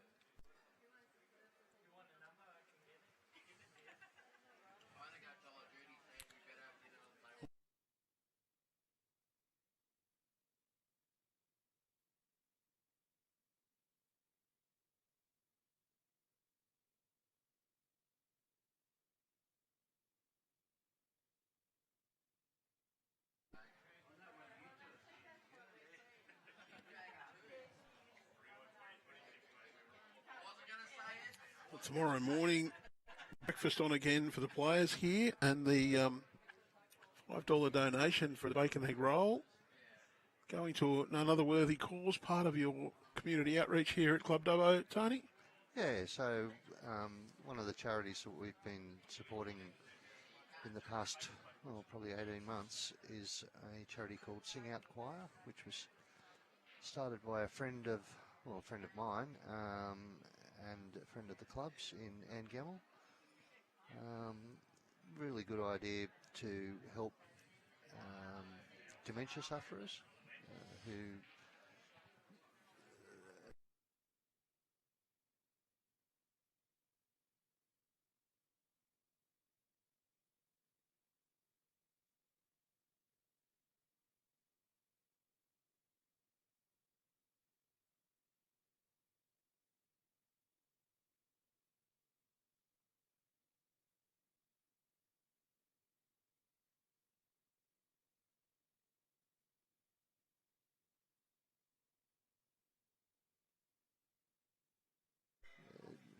Ian's had this idea and came up with it and put it into practice, and now and it's going really well. So we've been supporting her, and we thought it'd be a really nice one to support for the and to also get some recognition as far as people understanding what it's all about.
practice initially under the New South Wales Health banner.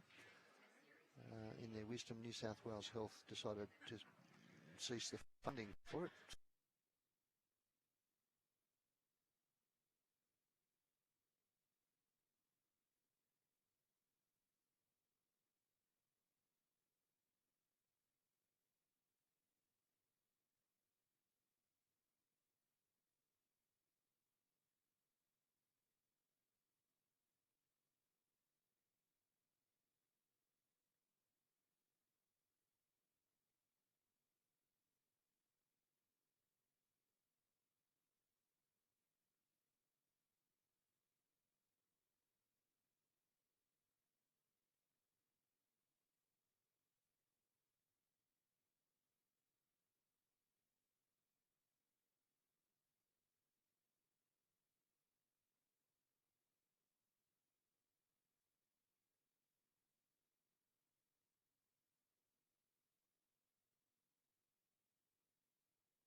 It wasn't, what was it, 2 years ago that they were in the big chance of it being in the final, actually. Yeah, you had Brad Gilbert skipped with Aaron Kelly. Pirate was in that side. It was Jeff Seton as well playing lead. Yep.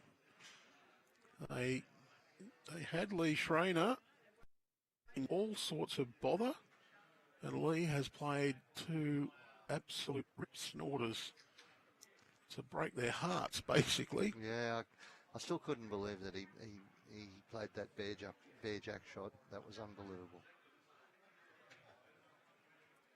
He didn't have a lot of options, and he played one of them with absolute precision, and then backed it up again.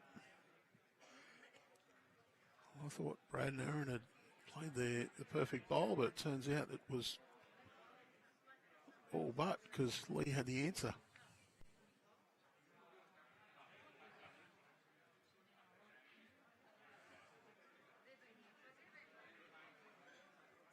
And if Lee Schreiner can win this round, he's only up 10-9 at the moment. That'd make 29 matches out of 30 at this tournament that they'd won. It's a phenomenal record.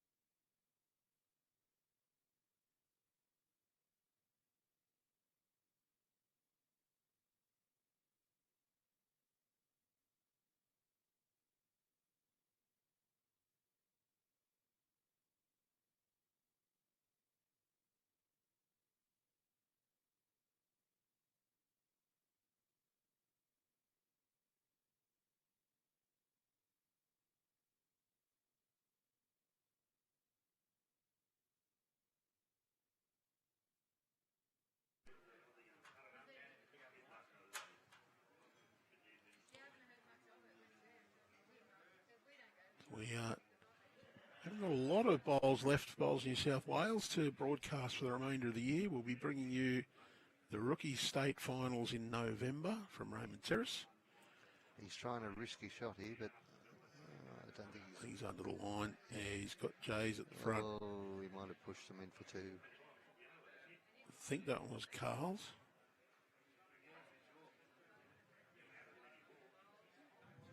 Was that two that Carl indicated? I actually didn't see him indicate. So. Yeah, I just couldn't quite catch the number of fingers that were shown.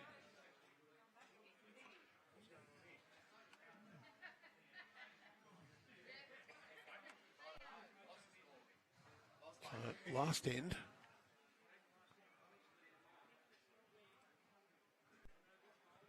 It's 25-7 after 12.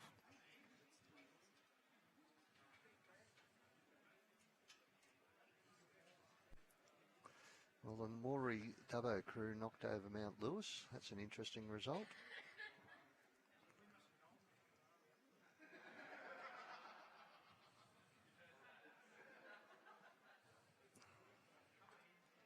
Matty Flapper, it looks like he's going, well, he will be, going down to the ACT team. The ACT team's handy. I seem to have got an extra end on this again. I don't know how I'm doing it. So this should either be, I think it's end 13 actually. I think Yeah, it's 26 to 7 after 12 ends. Yep. I already have 12 on the, I don't know how I've done that. I do apologise. So it looks like Twisty may have got to safety. He's 4 up with 2 ends to play.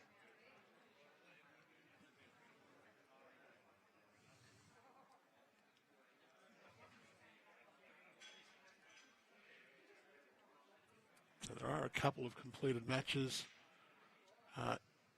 Your West Dubbo teams were playing each other. Lloyd Pearce's team has beaten Lem Morrow 18-9. Nathan Rice has got up over the other, well, the composite team with Noah Jasick, Gary Mills, Rick Lucy and Indy Conlon. 16 lost to Nathan Rice's Helensvale team, Isaac Morn, Luke Turner, Matt Lucas and Nathan Rice, 20 to 16, the final score there. That's it's a fairly handy sort of team that Nathan Rice has got as well. It is. I was surprised that they went down in their last match, but they did play. They did play the guys from Victoria, who are also a fairly handy side.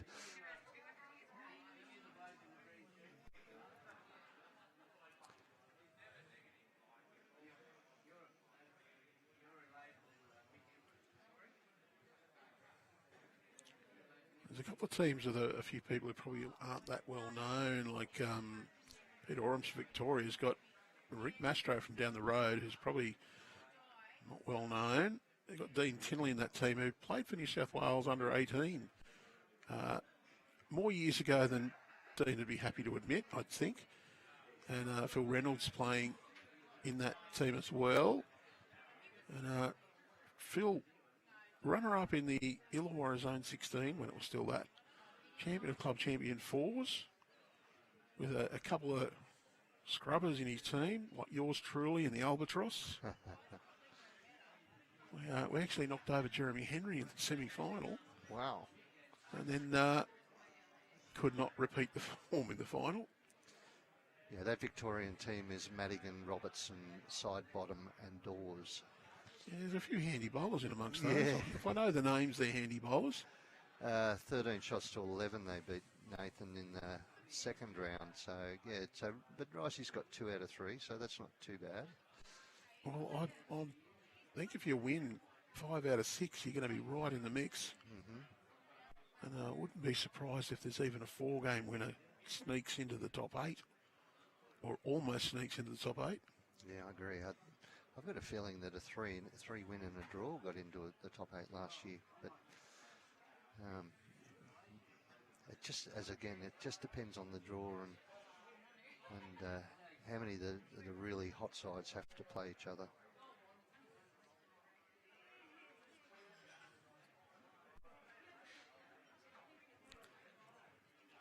Well, I have seen a few 4-game tournaments where there were no 4-game winners.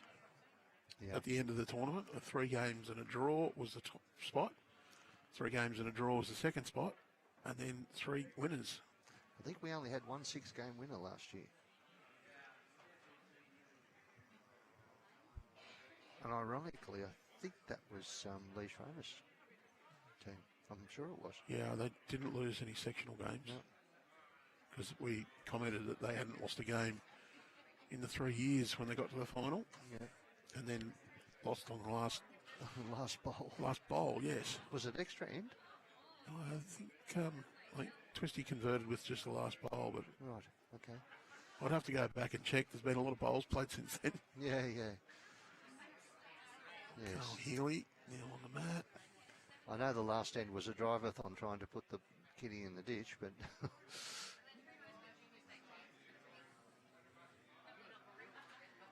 Carl wants this just to hold up a bit longer. Not quite sent. That shadow would present a little bit of a problem or a challenge to your perception. Might also give you a nice little guide of where to put your bowl, but the problem with using one of those shadows they move. is they move. They move fairly quickly. You don't understand. I aimed at that spot the last bowl, and now I'm 2 feet narrow. Well, yeah, the shadow moved.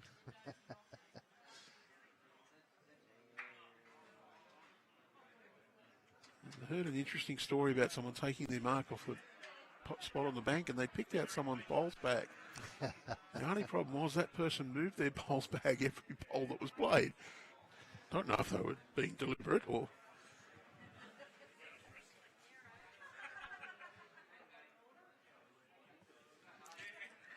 All right, Jay Breust now on that. I'm actually struggling to tell which bowl's which there in the shadow. I think that one's Jack Smith that's on the jack.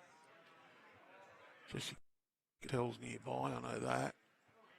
Jay Breust, he's going to crash into the pack. Oh, he might have come around the other side.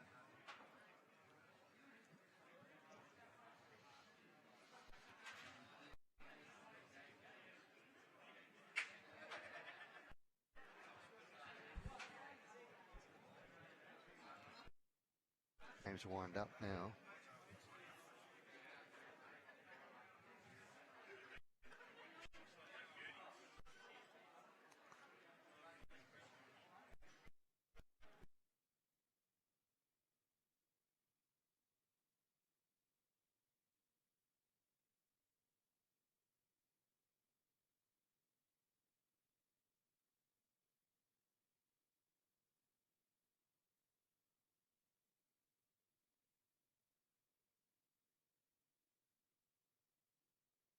Side, or the St John's Park side, I should say.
Okay, I'll just touch the volume control slightly and all of a sudden the sound comes back. I just think there might be a little sleep issue with the connection. No, we're looking at a couple of options to alter the way the commentary feeds in. Hopefully that'll work. They both involve.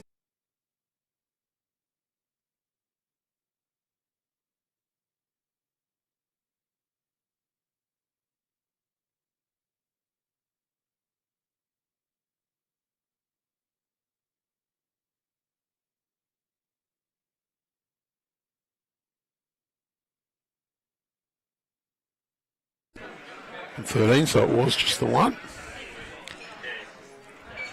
Problem with looking at the sound is I'm not looking at the screen. Let's get that over there.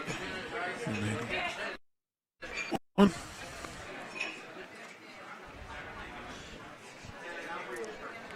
Geoff Seton now on the mat, getting delivery on its way. So a really interesting game with Lee Schreiner's side now. He's one shot behind, and they've just rolled the first ball on the last end.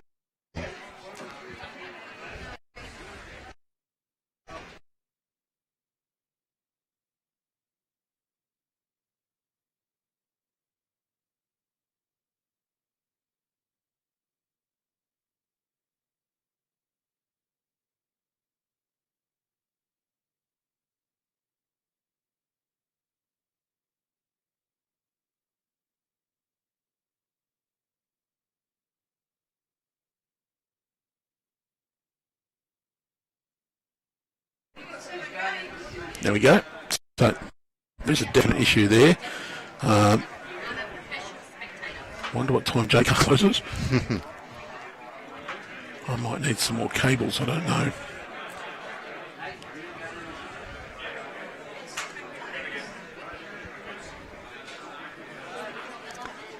Just Walker Davis has just bowled a real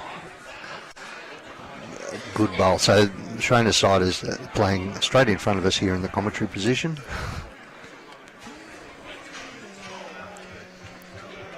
They do have some extremely handy bowlers in that team. So, you're looking at blokes who can convert.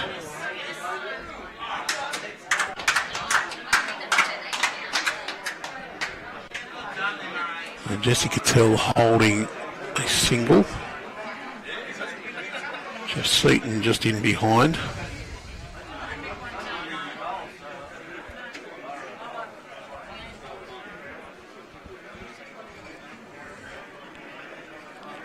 We'll try and change up some of our hardware for tomorrow for the sound. Does mean a little sacrifice in our camera equipment. I've got to change out something there. So the Victorian side skipped by David Dawes is leading by 2 shots on the last end. I can't see if they're holding the shot, but they're playing against side from southern New South Wales, from Wagga, Ross Maguire and Tim Crampton. Sorry, Murray Maguire, not Ross. It is.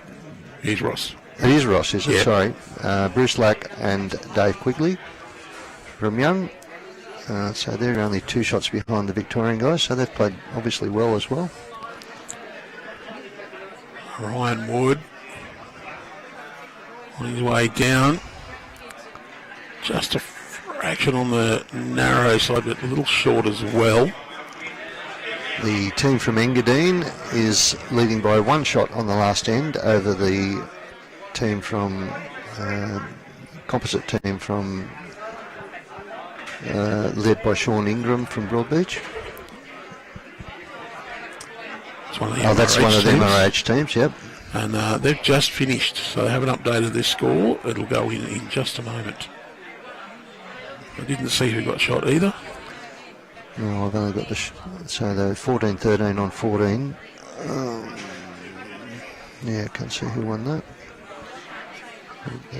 Robert's just putting it in there. He's just finished, so maybe I can get an update.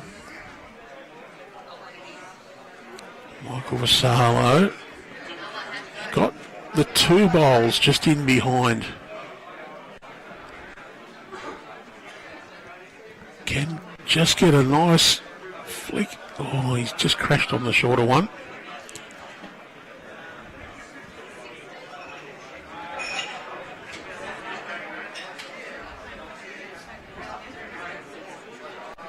I think that was Ryan Wood's bowl. He's just hit into.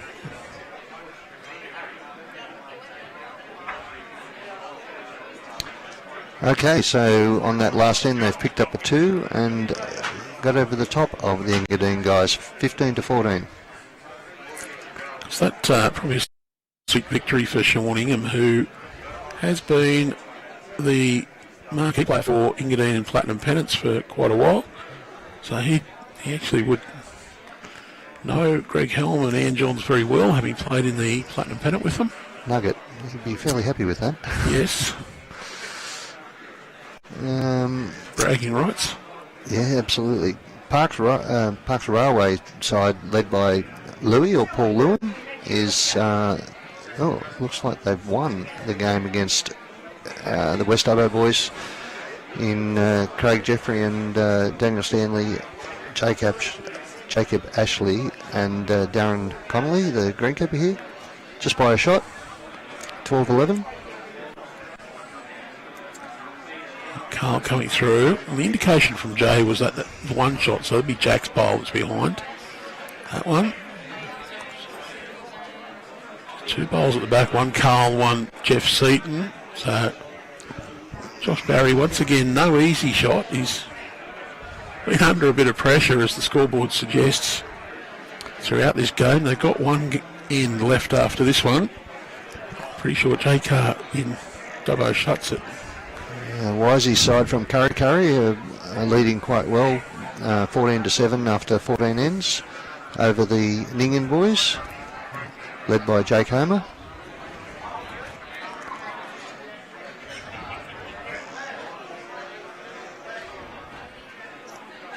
And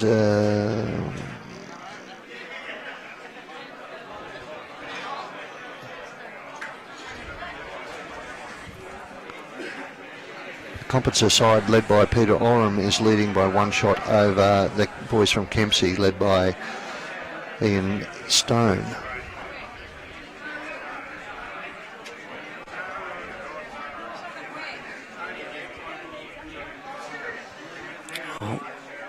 Little toucher from Jay Breust has pushed that Jack into the gap.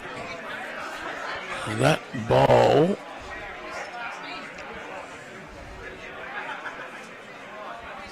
I think it's Josh Barry's that's sitting out there. It's 1 to somebody. Yeah, I think that is the purple one on the inside. I think that might be one of Jessie Cottel's. Yeah, that one's Jessie Cottel's. I'm not sure who's got the closest one. From the shot that they appeared to be talking about, I think they're going to try and just turn that half a roll. He's going to come in on the left of screen, try just to get to the shot bowl, give it a little bit of a roll. Not far off, it's just not going to quite let go with the speed he's got. Just a little bit weighty. Jay, he'll come backhand. He's probably looking for a very similar shot, knowing that if he does get a little tickle on that Jack, he's got a couple in the catching area. Carl, or is that Jack? Oh, that's cruel. That is cruel. You might not have seen it completely, but Jay was tight. Got a lovely little coronal cut. A little glide and thumped straight into the closest bowl and probably made 2 or 3. So Twisty has survived his game, 13-10 against the boys from Macquarie Club in Dubbo. So they've obviously given him a bit of a run. Good effort by them. So last end coming up.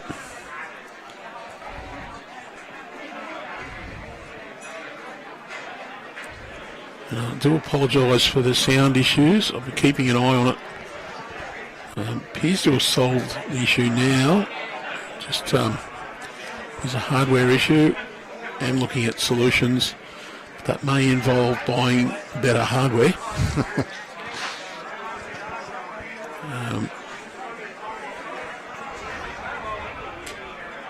We'll just keep an eye on that throughout the time. See what we can achieve.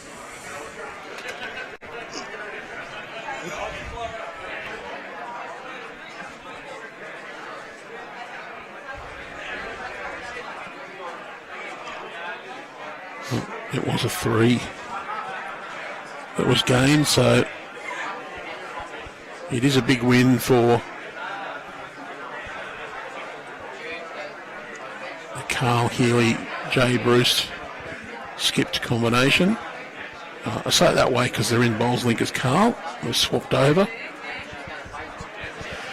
And Jessie Cottel has had a very good game on this stream rig. She played some really solid lead bowls, set her team up. Geoff's gone okay. He just hasn't quite been able to match the consistency of the Jackaroo squad member, so...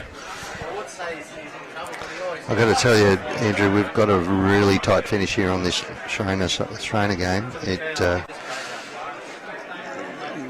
Mark Fitzallen has just pulled off a shot here. A little bit lucky, but he's holding shot. Lee's got one bowl to come, and Lee is behind by a shot after the last end, so they're holding game here at the moment. Jack Smith, he'll draw another shot.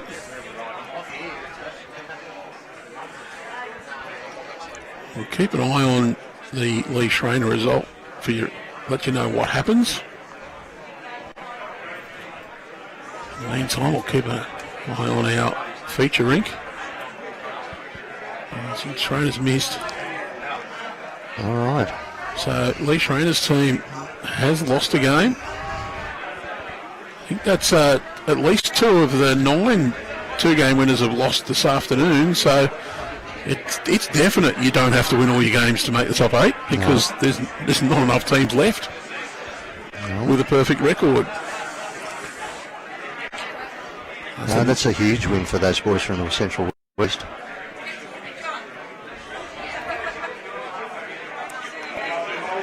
So Steve Galvin, Andrew Trotman from Parks, Steve Galvin's from Grenfell, Blake Strudwick from Parks, and Mark Fitzallen from Parks. Ryan Wood down that. He's probably a few down.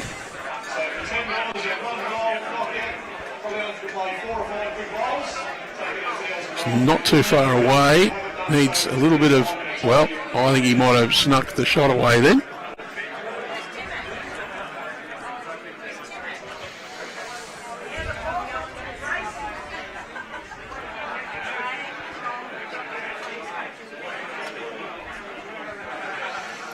And there's an aggressive approach here from Carl Healey. He's going for the kitty. He's just going to catch the edge of that first bowl. Well, I don't think he would have minded either, just punching Ryan Wood's bowl out of that head. He did do pretty well to get it out clean, but I reckon they had the next 4 to 5 bowls, so Michael Vassallo would love to add one in just to give his team a little bit more safety. It's just going to sail past. He's ended in a pretty good spot though. Carl's winding up again. This one won't be short. At all. Oh. AFL umpire just gave a goal signal. That's gone straight between the sticks. Good pace, good direction, just not quite perfect. Pirate needs to add another one in there.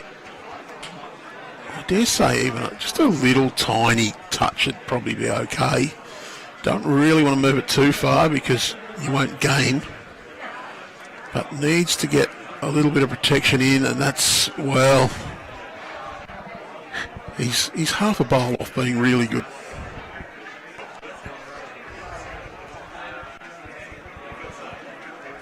I don't think that's changed the situation. I think we will see. I think Geoff's bowl is still holding shot.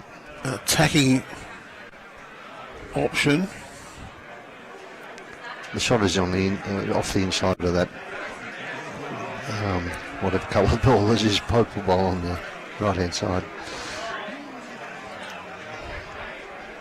I don't think it'll be big weight. I think it'll be reaching. And it is reaching weight. Wants to give this time to swing and just get down. Contact on anything here has got a big chance of getting a good result. He's rolled it up. Could still be down.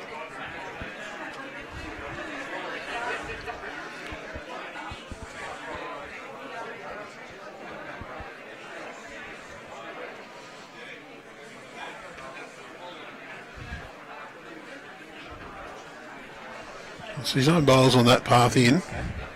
You going it? Pick it up. No, I haven't yet. Not 40. 40. You don't give that out. 40. 41.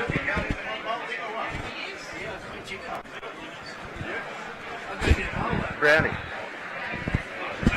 Josh Barry looking for the gate. It's just going to go underneath. There is a chance for the back door.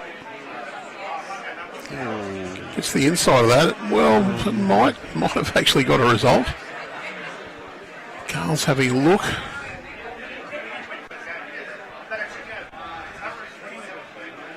Not really sure whether it's Jack Smith's bowl or the two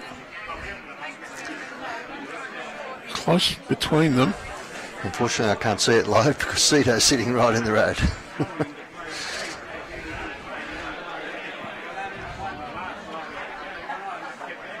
You need one of those cameras from up above, Andrew. Yeah.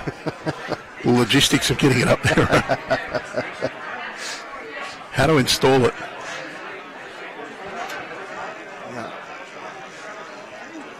Or I need to get a CASA license to fly a drone straight above the players. I'm sure that the players love to have a little drone just sitting straight above their heads. Yeah, no, I'm not sure that would work. I can see it. So clearly they think that the disability side were holding shot then, otherwise I wouldn't have been trying that shot. But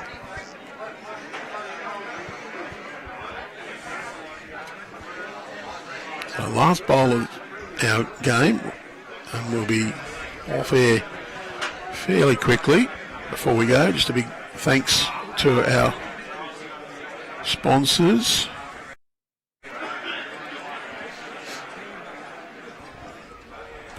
Land Petroleum, BCIB, MRH, Western Plains Automotive. And a big thank you to you guys at Bowls New South Wales, Andrew. You've always supported of us out here, and we truly appreciate your efforts and the support that you guys give us. And that goes for everyone, Tim, Lee, yourself, Cara, the whole team, Jimmy. We love our bowls and we love to support our clubs. And, we love the sponsorship that West Dubbo provide for a few of our events as well. So, of course, West Dubbo and us work together for this event to be part of that sponsorship deal. Sorry, I missed the score on that last end. Well, they just measured it up. That is a comfortable win for Jay Breust's team. The final score will go on to Bowls Link. Couldn't quite catch. They didn't signal. They said it to each other. So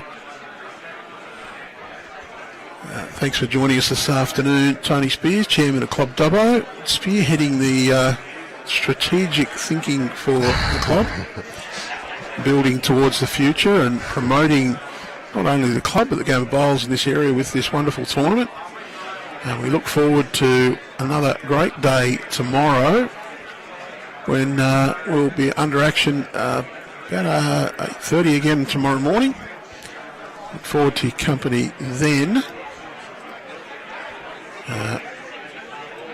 But until then, it's goodbye for now and good evening.